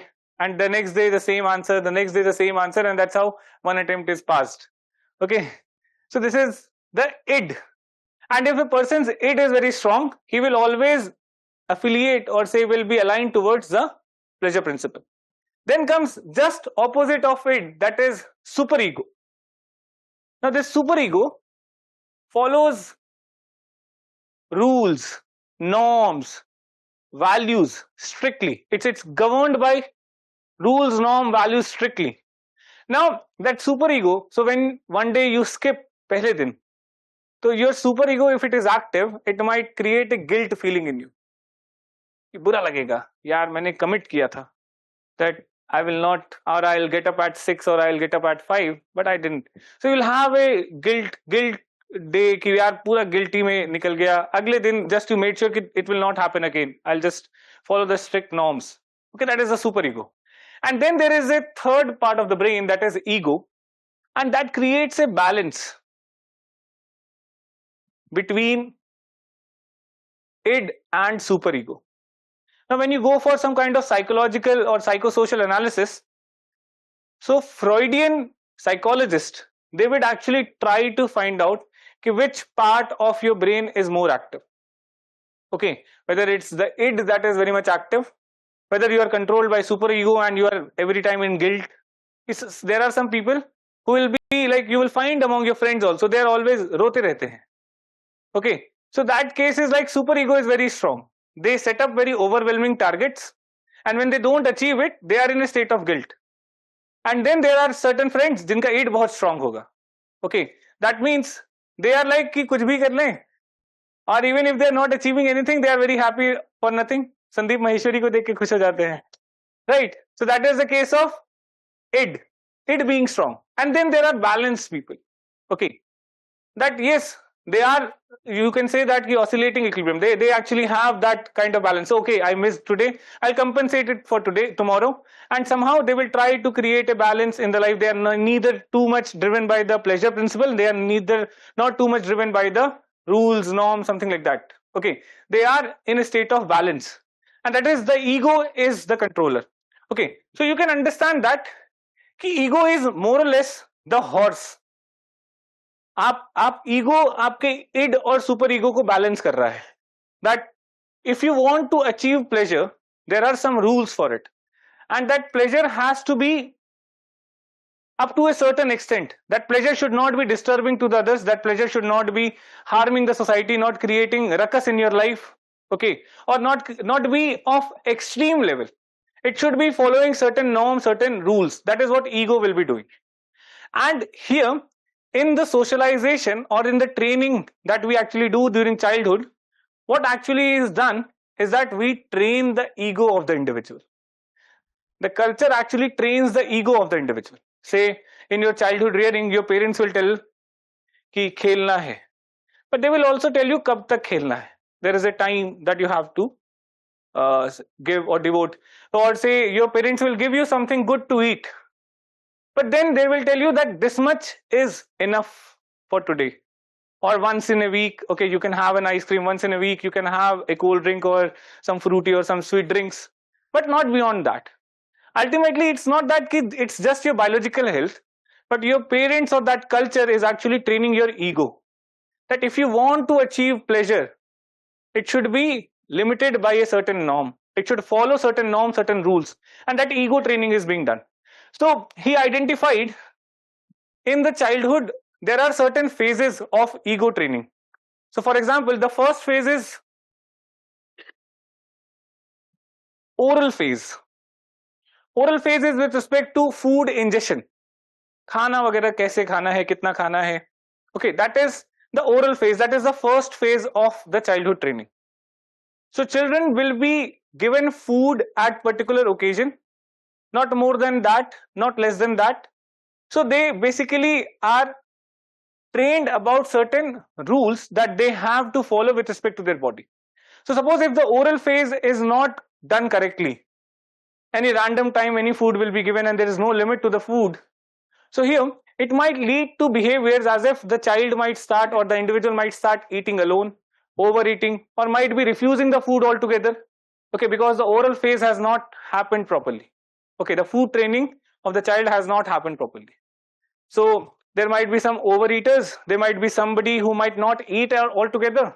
It's only because of the childhood oral phase not done rightly. Okay, as per Sigmund Freud. Then the second one is anal phase. This is with respect to toilet training time. Okay, so the children will be taught कि when they are experiencing the urge to urinate or the urge to excrete, they should actually tell their parents. Okay, they should be telling their parents कि okay, I want to go to toilet, rather than actually peeing in their clothes. They should be telling their parents, and gradually the anal training actually starts to happen. Now Sigmund Freud makes a very distant linkage. He says that this is kind of creating a sense of authority over oneself. Okay, so by giving anal phase training, you are actually telling a child to have an authority over your body. That when you have the urge to urinate, when you have the urge to excrete, don't do it immediately. Control. Okay, and then when you are at the appropriate place, you urinate or you excrete. That is what we are training. तो एक तरीके से अपनी body पे authority claim करने की बात है. that my body, and I'll decide when and how to urinate or excrete. And in the later phases of life, this authority over the body will actually play a very important role. Else, suppose if somebody is having a sexual desire, it doesn't mean that any person can have sex or sexual intimacy at any point of time anywhere. The authority has to be there so that any biological urge can be controlled, rather than simply कोई biological urge आ रही है और immediately आपकी body पे control है ही नहीं, and you're doing anything anywhere without thinking of the social norms. That is the anal phase that it will do. Okay, so Freud would say that rapist, उनका anal phase अच्छा नहीं था. They do not have the authority over their body. So whenever they have that sexual urge, they might do, or they might do some kind of acts which might not be socially acceptable. Okay, and then the third phase is what he calls as the phallic phase. Phallic is derived from the word phallus, that means male sex organ. So phallic phase is the sexual training of the child. What does it means? Freud found that young children, they have attraction, sexual attraction towards their parents of opposite sex. Okay, so here he makes a very beautiful statement. He says that love and sex are not related to each other, or they can never be related to each other. Why? He says that we cannot have sex with the ones who told us the meaning of love. We got first love kahan se milta hai? Say the first incidence or say experience of love is from parents, but we can never have sexual relationship with parents. But he says that as soon as the child enters into the age of adolescence, he develops sexual feeling, and it usually is with respect to the parents of opposite sex. And he quoted Oedipus complex. Remember Oedipus complex? Oedipus, with respect to Jocasta, married his mother, had 4 children. That is the Oedipus complex. So he's saying that Oedipus complex, this is something that is an incest taboo. And just opposite to this Oedipus complex, there is another story that is Carl Jung. He's also a psychologist. He talks about another story that is Electra complex. Just opposite here, the daughter is attracted towards father. Just like Oedipus and Jocasta, there is Electra and the father of Electra. That is Carl Jung. Okay. So, and this is very common also. Say आप लोग, that's why you see आज के time पे schools में sex education नाम से एक subject है, and that usually starts from class 6th or 7th. That is the time when the children have started to experience adolescence. Okay. So here he is saying that there is a general tendency, general attraction of a child towards the parents of opposite sex. But this phallic phase will actually give them a sexual training that these kind of sexual activities are prohibited. Okay, and that's how the infantile neurosis will happen. That is, the pleasure principle will be suppressed and they will be made more aware about the reality principle. And isse kya hoga? The personality will be shaped. Okay, so what he wanted to say in a single line, that the childhood experience of the individual shapes the personality of the individual. So whatever we are, it is based upon the childhood experiences that we had.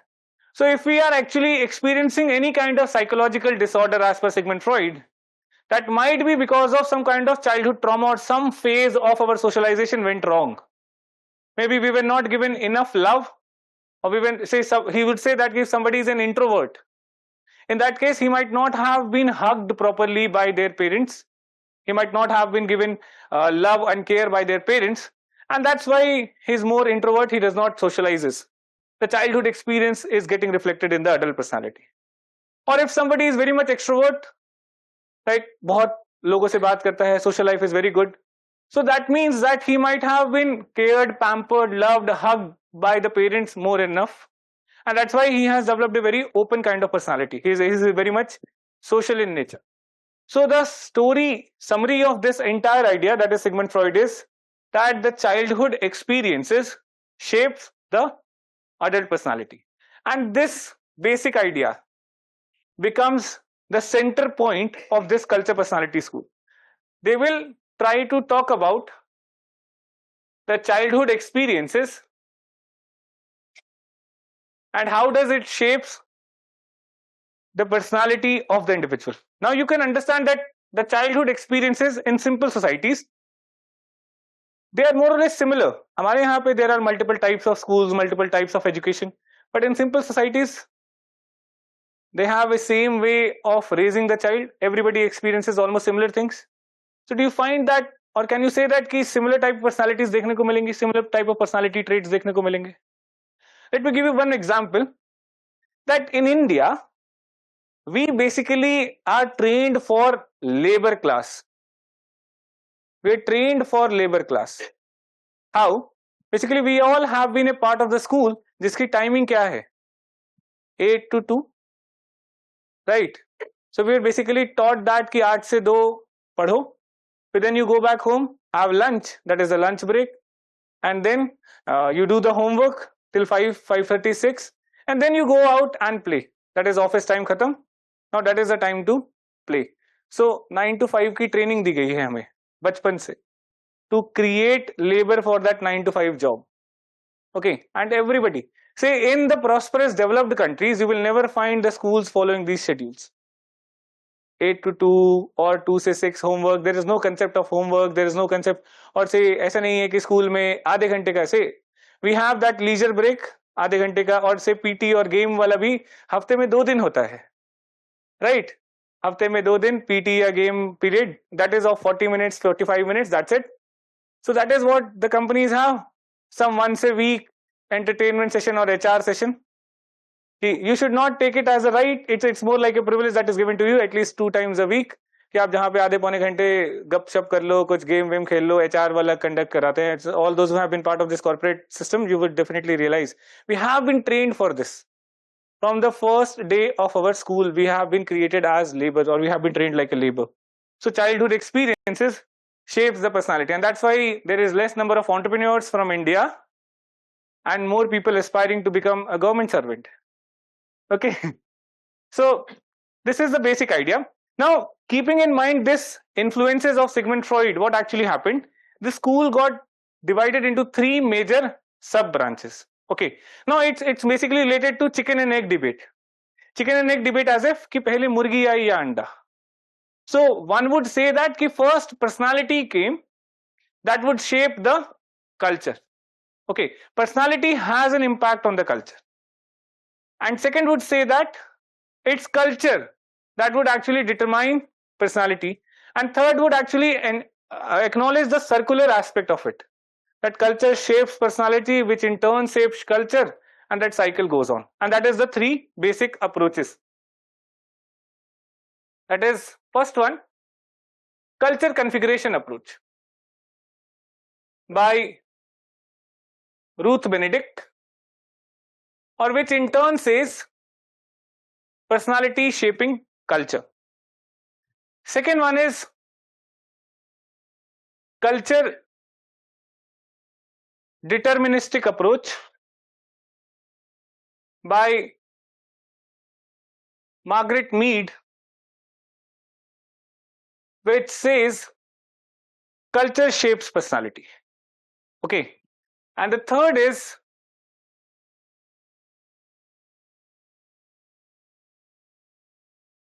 basic personality approach by 3 scholars separately: Ralph Linton, Abraham Gardner,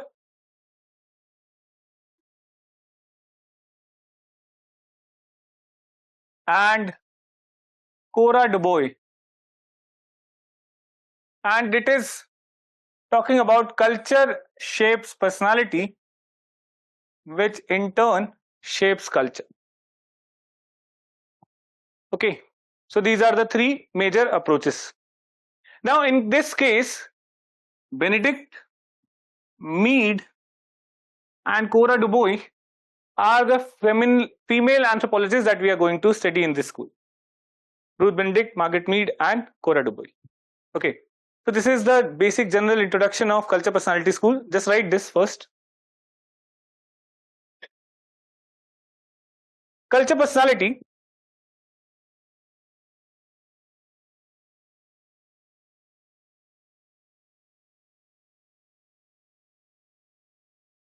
talks about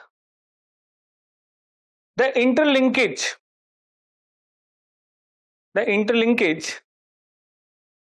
of culture and personality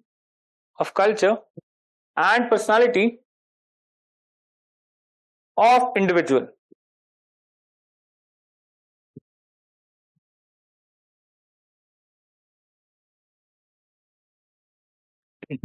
It states that culture is nothing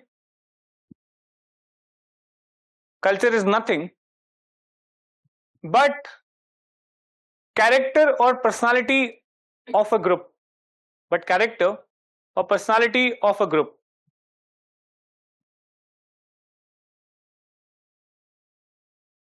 In order to understand culture,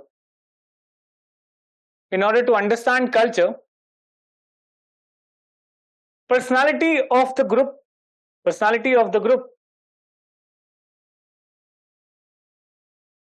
needs to be analyzed.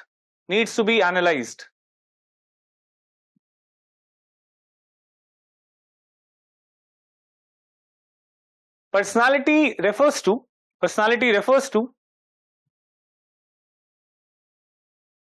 integrated and dynamic organization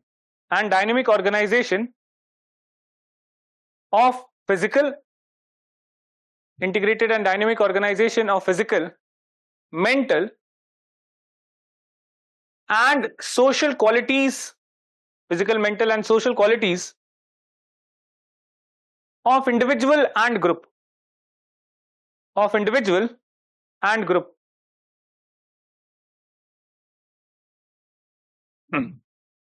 Next point, influence.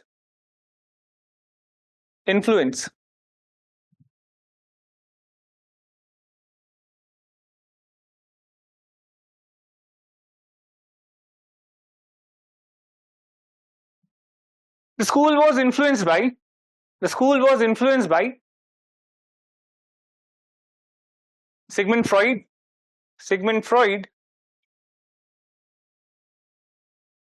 father of psychology.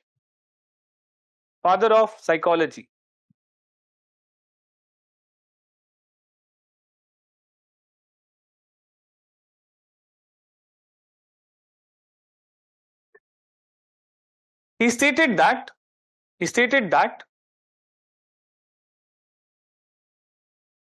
childhood experiences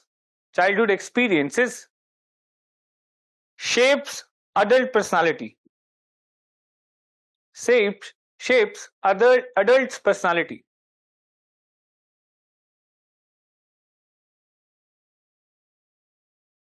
Every child in a society experiences infantile neurosis.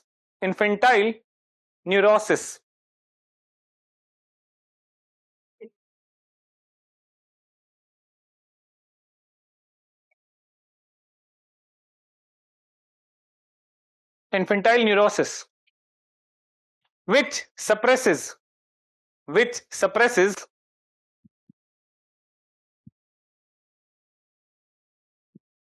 the pleasure principle, and make him aware of reality principle.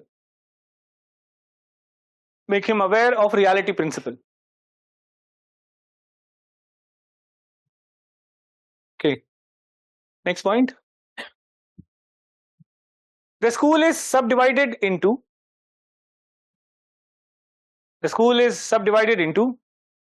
three major sub branches.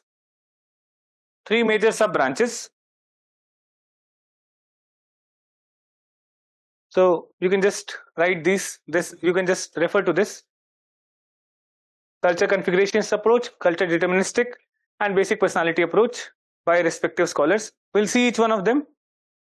So just refer to this, आपने बनाया होगा पहले. So let's talk about the first one, that is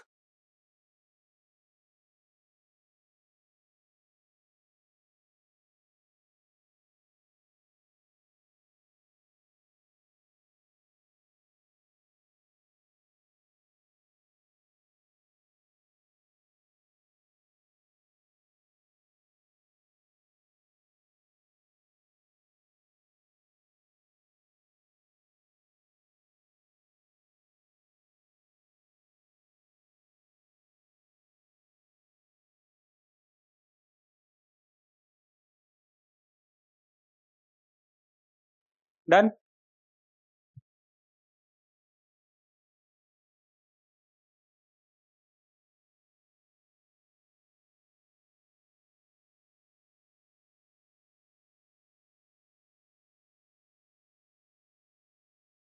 अरे लिख लो यार, photo वोटो खींच के क्या होगा?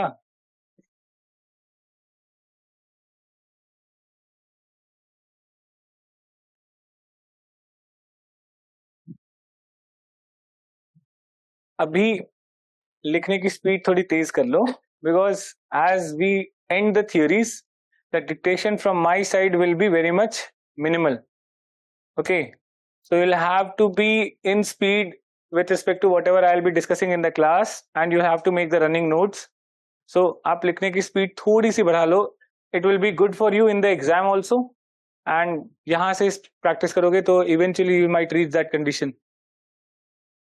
Trust me, for the very first two attempts, I could not qualify mains only because I could not finish the paper. And it was not related to content, it was not related to understanding. Majority of the people who qualify mains, the first criteria is that they are able to finish the paper. And say majority of people who don't qualify mains, the first feature that you will see is कि paper ही खत्म नहीं हुआ. So, and here the concept or understanding ये सब कोई इतना matter नहीं करता. Seriously, एक लेवल तक yes, it's okay, but beyond that, it's the speed in which you will be able to reproduce some basic content, some very average content. 7-8 minute में you cannot write anything extraordinary. So start working upon your speed. That is what actually matters, rather than so. I have seen like after every class there will be somebody who will be coming, sir, value addition कैसे करें? Nobody actually came कि speed कैसे improve करें? Okay, and trust me, you are looking at the wrong direction and you are targeting a wrong thing, because a content beyond a certain level will be of no use. आप लिख ही नहीं पाओगे, आप उस background को ही नहीं create कर पाओगे. But what is more required is speed. Okay, and speed of thinking also at the same time. So please focus on your speed. Writing speed पे बिल्कुल काम करिए. और वो कब कैसे होगा? Say I just give this analogy that if you are suppose to run, so by lifting dumbbells you are not going to run faster. Okay, so gym जाके डंबल उठाओगे तो तेज नहीं दौड़ोगे. So in order to run fast you have to run in the practice as well. So practice answer writing daily. कि रोज लिखो so that आपकी writing speed improve हो जाए.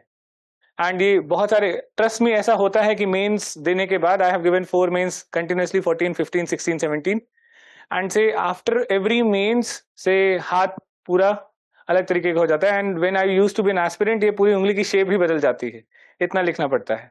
So that tip of the finger actually becomes flat, very much flat. There is always a pen in your hand, that feeling is there, मोच आ जाएगी, कुछ हो जाएगा, there is always a pain in this hand. So that is something that you will have to go through. बिना मरे स्वर्ग नहीं मिलेगा.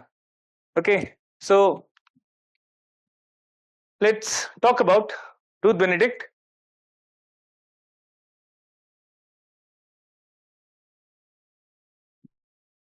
Culture configuration approach. So here in this case, what actually happened? Let me give you a brief idea about Ruth Benedict. That Ruth Benedict actually got married. ऐसे ही English में उन्होंने कुछ किया था, and she got married at a very young age to a person, Stanley Benedict. Her original name was Ruth Fulton, and she got married to a person called as Stanley Benedict at a very young age. And then this marriage did not happen, or say successfully did not go successfully, and that's when she got divorced. And after the divorce, she wanted to pursue something in education. So she went to Columbia University, where Franz Boas used to give lectures. And she attended the lecture of Franz Boas and got very much inspired by the idea of Franz Boas. And based on that inspiration, she decided that I'll pursue anthropology. So she pursued anthropology under two major people, Franz Boas, the head, and his student. Remember this name? Kroeber, the diffusionist, American School of Diffusion. So इनके under में she started doing her own work, and then she did her first PhD thesis in certain tribes of America, and she wrote her PhD thesis, that is the concept of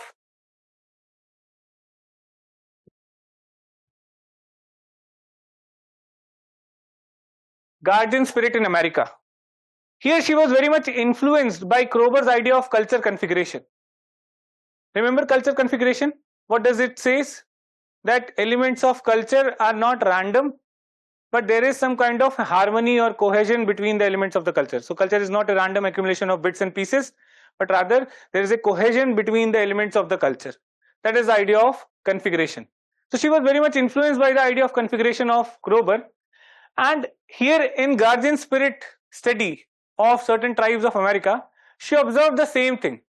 So she says that there is a central concept of guardian spirit in certain tribes that she studied. And this concept of guardian spirit is the center point around which all the activities of the tribes are organized. But a guardian spirit is the central idea in their life, that they believe that everything that is happening in their life is because of this guardian spirit. So since the guardian spirit is the central idea, every other activity is linked to this particular central idea of guardian spirit. So उनकी शादी है तो भी वो guardian spirit की पूजा करेंगे. उनके घर में किसी की death हो गई, then also they will be actually worshipping the guardian spirit. Then if there is a birth of somebody, then they will be thanking the guardian spirit. Or somebody is diseased, so then also they will be thanking the guardian spirit. Or whether in happiness or sadness, whether in good or bad, every activity is linked to guardian spirit. So when they are having good yield or good hunt, they will be thanking the guardian spirit. Or if they are experiencing deficit, or if they are experiencing any kind of poverty, famine, anything, then also they will be praying to the guardian spirit. Every activity is centered around the idea of guardian spirit. Okay, this is what she observed, and she find that yes, this is what Kroeber used to say, that there is coherence between the elements of the culture. Now the question that came to her mind, what brings that coherence? Kroeber ने तो ये बात बोल दी थी कि that there is coherence between the elements of the culture, but what is the underlying factor that would bring that coherence? That was not answered by Kroeber. Or if you remember, Whistler said that and Kroeber supported it.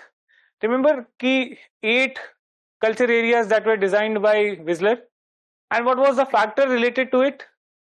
Food or subsistence practices. So they thought that everything is basically decided by how you get food. So if you're getting food by agriculture, every other activity will be influenced by that particular agricultural practices. Or if you're getting food by hunting, some kind of llama, some kind of animal, so every other activity is basically centered around it. So they actually thought that material practices or material condition is actually determining the other aspects of the culture. But here she just wanted to understand that what is the underlying value beneath that particular coherence or beneath that configuration. Okay, so that's make her write a book called as Pattern of Culture,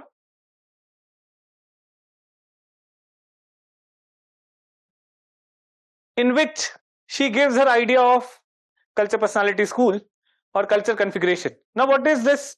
What she says, that culture is made up of certain elements called as traits. These are the smallest indivisible elements of the culture. Okay, traits. You can understand it just like atoms. Okay, then multiple traits, they gather around a common nucleus and create what is called as complex.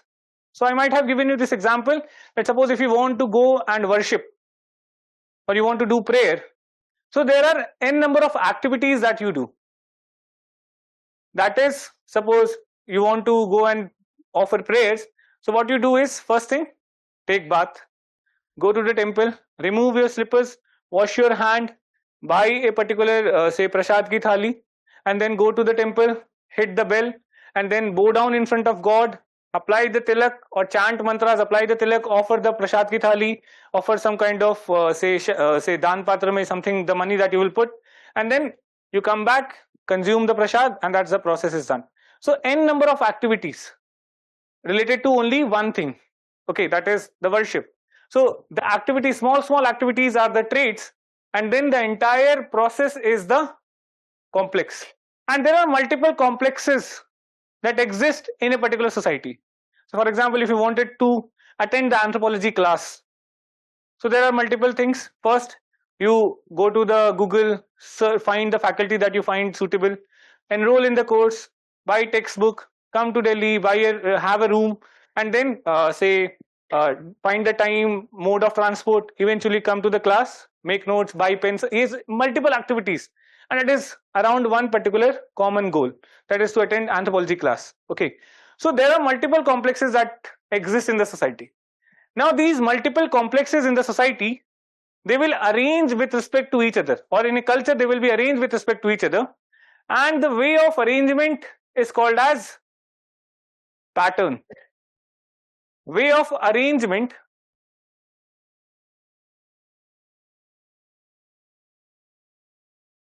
of complexes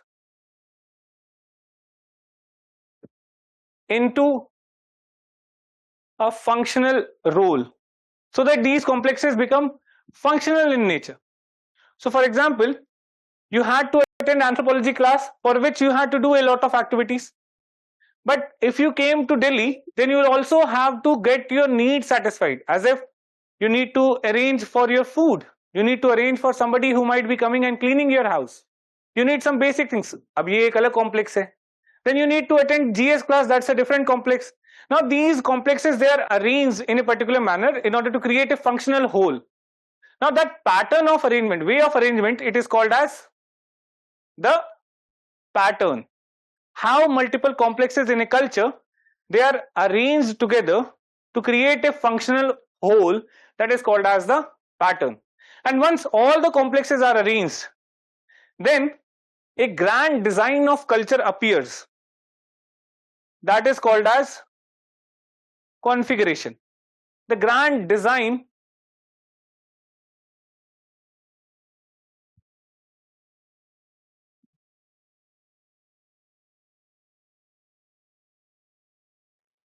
because of a particular pattern of arrangement. So again, the grand design, you can understand it when I give the example of this building. There are bricks, there is cement, then there is paint, then there is saria. These are the atoms. Multiple bricks, multiple amount of cement. Now you basically collectively arrange bricks, cements in a particular manner, and जिस तरीके से आपने arrange किया, एक particular pattern of arrangement था, जिसकी वजह से बिल्डिंग इस शेप की दिखती है. Now if you have arranged the same elements in a different manner, you could have created a building that would have looked like this, you could have created a building that could have looked like this as well, or you could have created a building that would have looked more like this as well, right?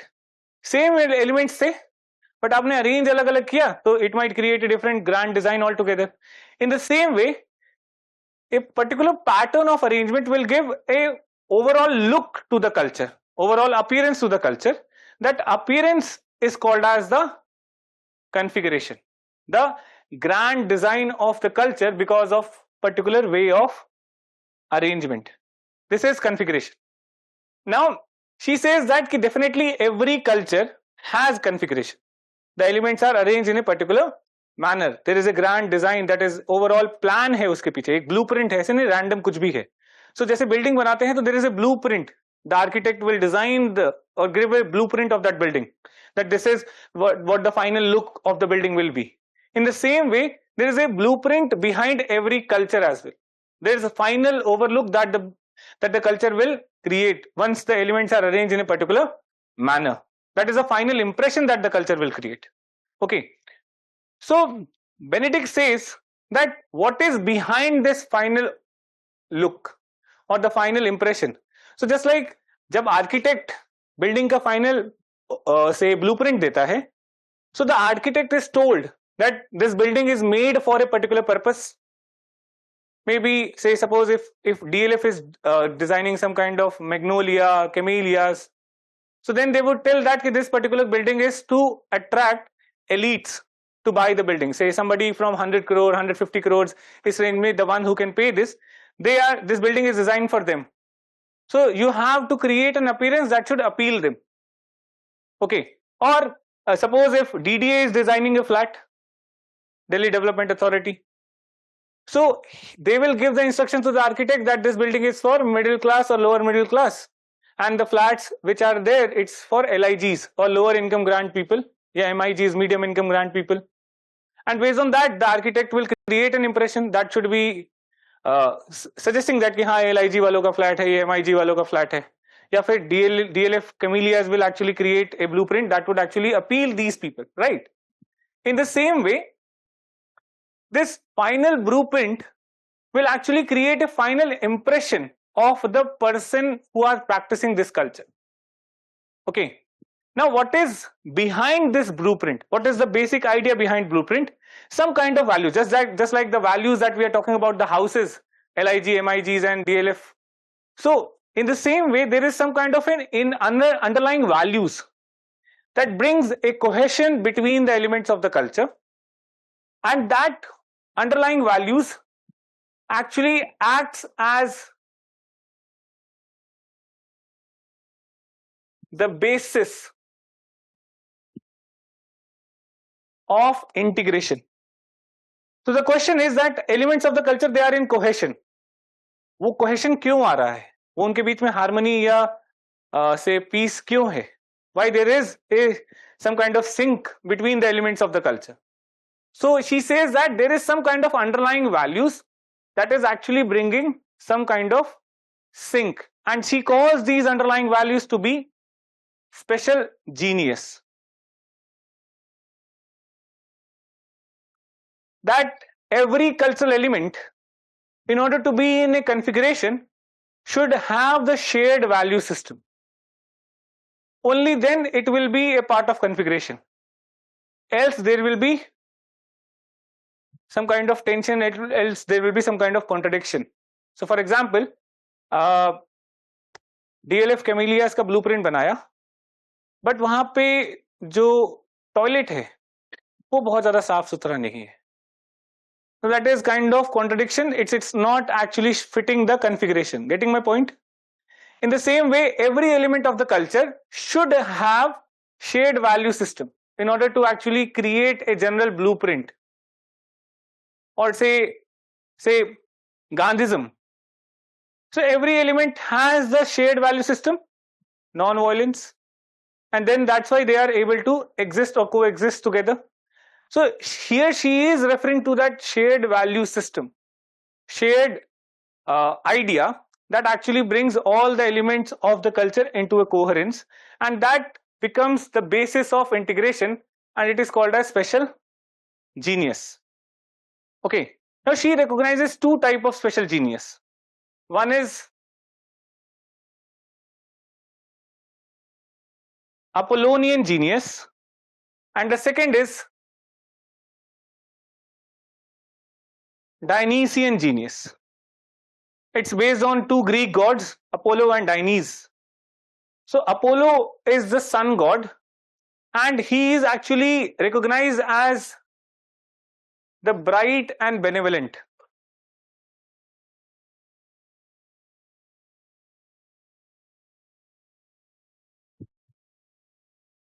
So bright and benevolent means somebody who is kind, somebody who is warm, loving, peaceful. And then Dionys is the god of hell. Okay, under jo ground hai, that is the god of underground areas. Okay, that is Dionys. So he is basically recognized by luxury. He is recognized by excess. Excess means anything. There is no limit, there is no boundary to anything. Extreme luxury, extreme violence, extreme aggression, everything to be extreme. So he is a god which is megalomaniac. Megalomaniac means self-obsessed. Okay, and always in a tendency to prove his worth, competition with Apollo कि भाई तेरे को तो beat करना है. Okay, so that is the Dainies. These are the two types of special genius she recognized. She says that in any society, if you find a personality of the individual to be Apollonian, then or say temperament of the individual to be Apollonian, then the choices or the cultural choices that he will make, that will be reflecting the Apollonian genius. Means सारे cultural trait that he will be following or that he will be practicing will reflect the Apollonian temperament. Okay, ऐसा नहीं होगा कि कुछ जगह पे he is having Apollonian temperament and rest of the areas he will be having a Dainese. No, every choice that the individual will make will reflect the Apollonian temperament of the individual. Okay, so this is the temperament that the individual will have, and eventually all the choices that the individual will do will reflect this Apollonian temperament, and that's why the elements of the culture will exist in sync, and that's why there will be a kind of cohesion there. So this is the basic idea. Or say if the temperament of the individual is Dainese, so all the choices that he will make will reflect this Dainese genius. Okay, वो cheat करने की कोशिश करेगा, वो हमेशा बेईमानी करने की कोशिश करेगा, वो always competition के मोड में रहेगा, he will always be in a state of jealousy, he will always be in a state of tension, he will always love conflict, chaos, he will hate order in the society. Okay, so anybody with the Dainese genius will actually make choices or do such kind of behaviors that will show the Dainese value system, and that's why these. So anybody who is a Dainese, okay, and he loves disorder in the society, he cannot be a good friend to anyone, because that is incoherent with the Dainese temperament that the individual have. Or anybody who is an Apollonian, he will try to respect stability, he will try to maintain every relationship, even if it is at his cost. Okay, खुद के ऊपर भी बात आ रही है, then also he will try to maintain that stable relationship, because in order to have coherence, every element should show a particular kind of genius, and that will actually create the configuration. So based on this idea, she suggested that the culture is a product of human choices. We choose certain elements, that this will be the part of the culture, this will be the part of the culture, and these human choices are based on temperament, what kind of mindset that individual have, what kind of temperament that individual have, and based on this temperament, all the elements will reflect the same temperament, and since all the elements are reflecting the same temperament, they will be in coherence and hence will create configuration. क्योंकि आपके सारे choices में वही value system दिखेगा. Are you getting this? So suppose you are Apollonian, so whether you become an IS officer, whether you are a doctor, or whether you are a ISRO scientist, or you are an industrialist, every choices that the individual will make, irrespective of whatever post he or she is, will actually reflect that Apollonian genius. Okay, so आपकी personality is actually deciding what kind of cultural choices do you make. Okay, you might have been taught something, okay, say childhood में that okay, this is right, this is wrong, but if you have that Apollonian temperament, Apollonian personality, in a condition where you don't have any precedent, कि मतलब past में कोई ऐसा experience नहीं that you can understand this is correct or wrong, we actually experience these kind of condition every day. It's the temperament that we have that will extend our choices. So for example, we are told not to talk or make sound in place of worship, right?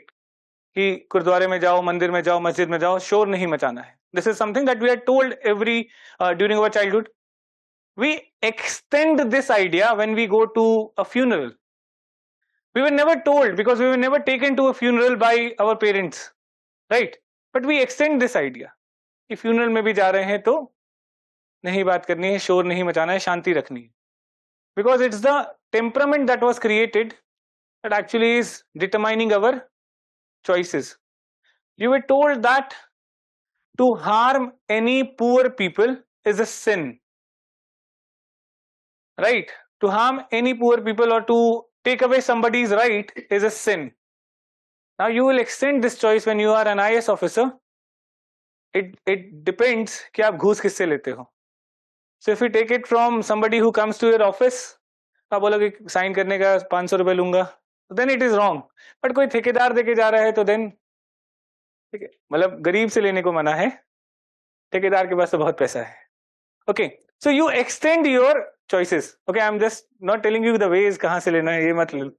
So you extend your choices based on the temperament that you have, irrespective of whatever position you will be. So you might be at the position of father, you might be position of an IAS officer, you might be position of a friend, you might be position of a colleague, but everywhere your choices will reflect the temperament. And here she is identifying two different types of temperament, Apollonian or Dionysian. And since all the choices that you are making is having the same temperament, they will be in coherence with each other. They will remain in some kind of a stability. Okay, and that is what she calls as configuration. Is it clear? Any doubt in this? Pattern of culture configuration में same value system है, and this is the basis of integration of all the cultural elements, and that same value system is because of the temperament of the individual. Any doubt in this?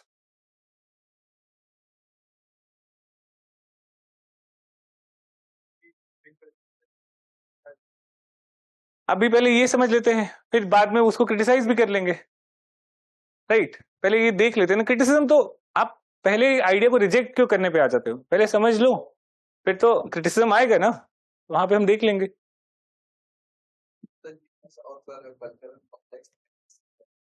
Special genius की वजह से ही तो complexity बन रही है. Okay,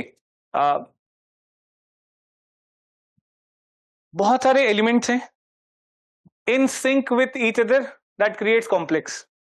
A lot of complexes that you will create in a particular way of arrangement this is called as the pattern, and the final appearance that will be created is the configuration.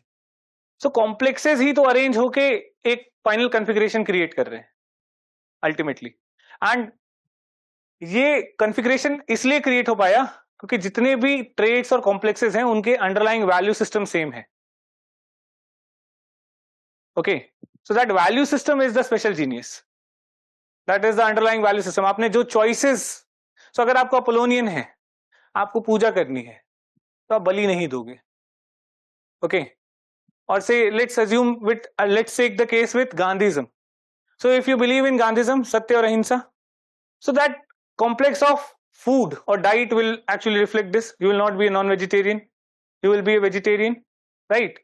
Again, higher form of Gandhism, you might be a vegan also.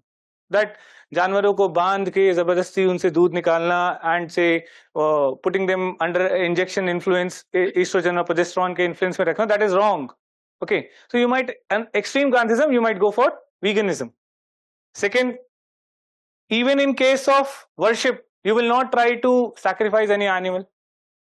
Okay, तो क्या आप बोलो कि I am Gandhism but मैं बलि दूंगा? That doesn't make sense. Ahimsa. Okay, or when you are say when you are an IPS officer, you will not believe in encounter, or when you are a judge, you might not believe in capital punishment. कि फांसी से सजा नहीं होनी चाहिए. The punishment should be reformative in nature rather than like capital, कि बस मार दो खत्म करो. Okay, because that's also a reflection of Gandhism. Getting this point? So all the choices that you will be making will reflect this same value system, and that's how they will be in sync. क्योंकि आपके एक temperament ऐसा है, सबका नहीं, किसी का भी अगर एक टेम्परामेंट है कुछ भी, that will be because of, and that sorry, किसी का भी कोई टेम्परामेंट है, that temperament will decide the choices that he makes. अगर आपका टेम्परामेंट अपोलोनियन है तो आपकी चॉइसेस वैसी होंगी. हाँ, एंड आपकी चॉइसेस वैसी होंगी तो सारे एलिमेंट्स ऑफ कल्चर में आपको वो ट्रेड्स दिखेंगे. So simply the temperament is nothing but the personality and the choices that you make is the culture. So personality impacting the cultural choices of the individual. ठीक है. Yes please. Sorry. She is silent about this, and that becomes a part of criticism. Ki she is not aware, she is not talking about the causality of special genius. Ki how does this special genius comes into place? उसके बारे में बात नहीं करते.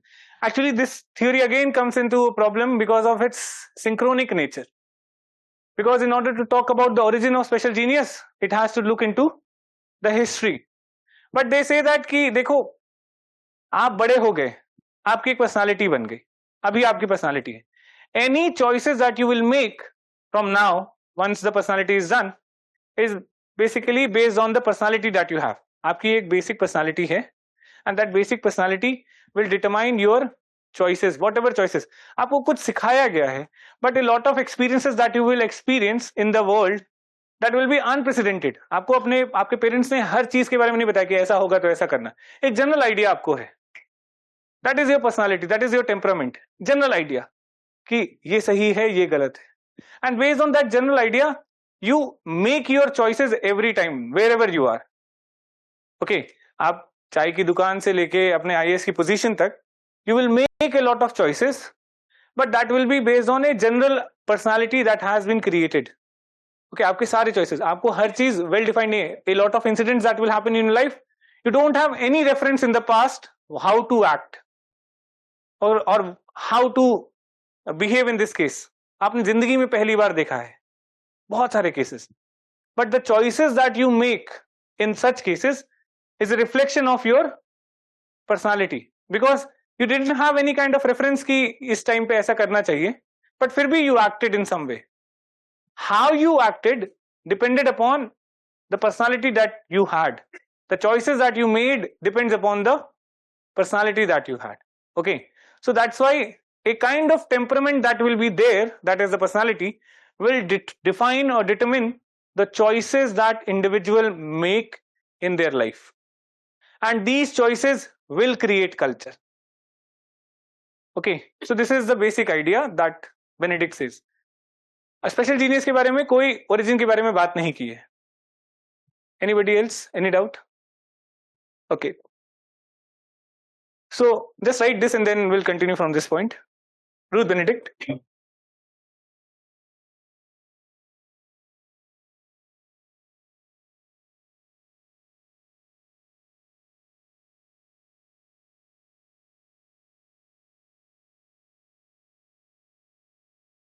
Right.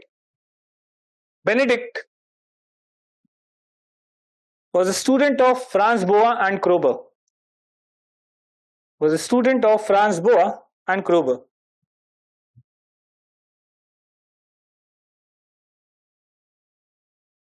She argued that this is the most important statement. Culture is the product of choices. Culture is the product of choices by the individual. Product of choices by the individual making up that culture.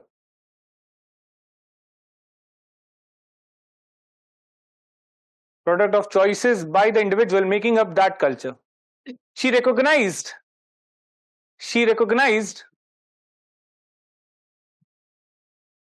importance of temperament.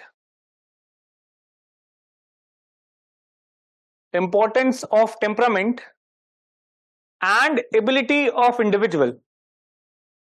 Importance of temperament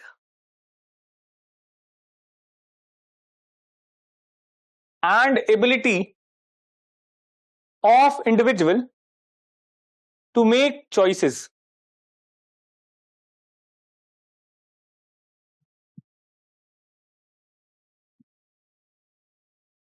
culture, according to Benedict, culture according to Benedict is a gift of personality. According to Benedict, is a gift of personality. Okay, right. Next point. The patterns of culture.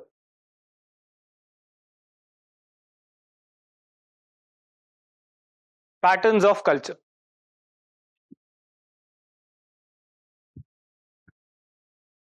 In her book, in her book,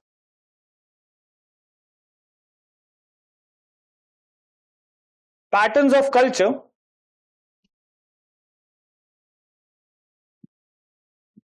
in the book Patterns of Culture, Benedict stated that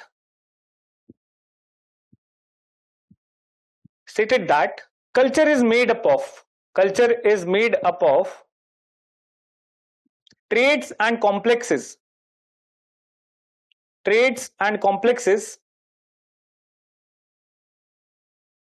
related to each other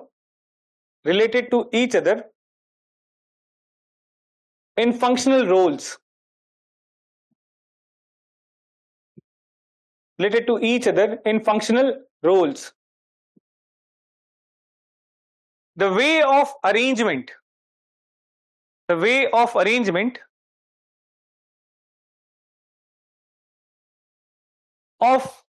traits and complexes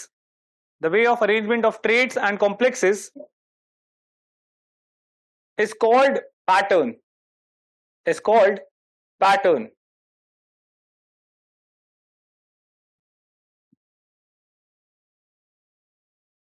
It creates a general grand design of culture. General grand design of a culture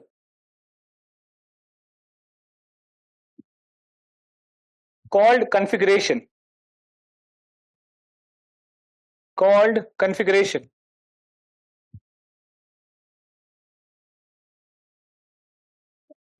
The configuration of every culture might be unique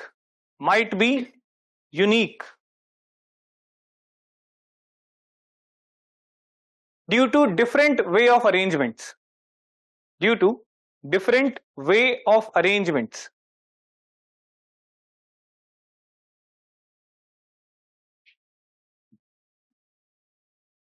Next point.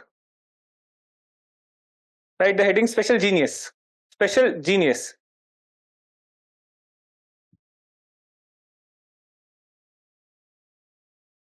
Are the factors for integration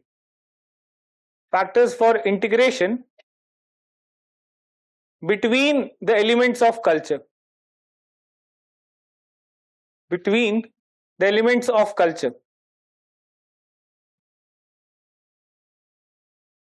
The integration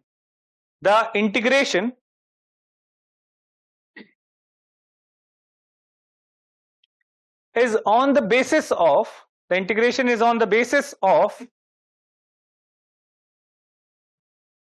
common tendencies seen in all aspects of culture.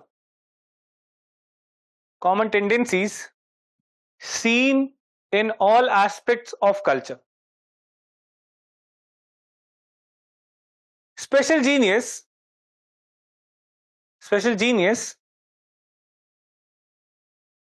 refers to the temperament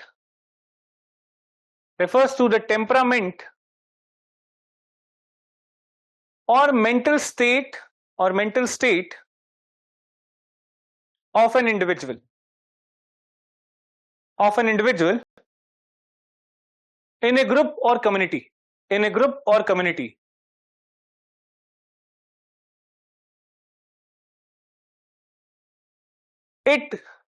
It decides, it decides, sorry, it affects, rather than decide, it affects the choices, it affects the choices of an individual, it affects the choices of an individual in particular circumstances, in particular circumstances. Next point. According to Benedict,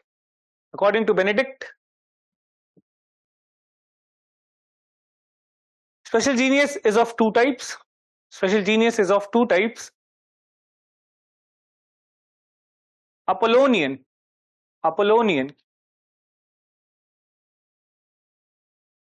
that is kind, peace, discipline, harmony, etc. Apollonian, kind, peace, discipline, harmony, etc.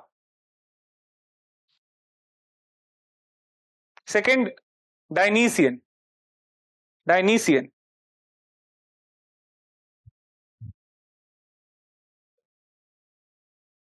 that is chaos,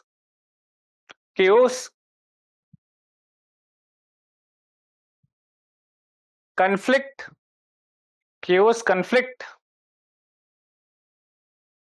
competition,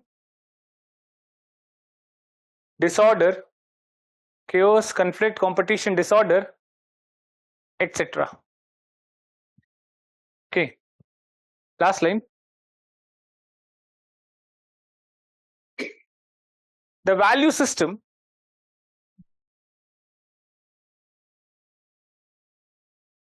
due to the temperament, the value system due to temperament will be reflected in all the aspects of culture. The value system due to temperament will be reflected in all aspects of culture.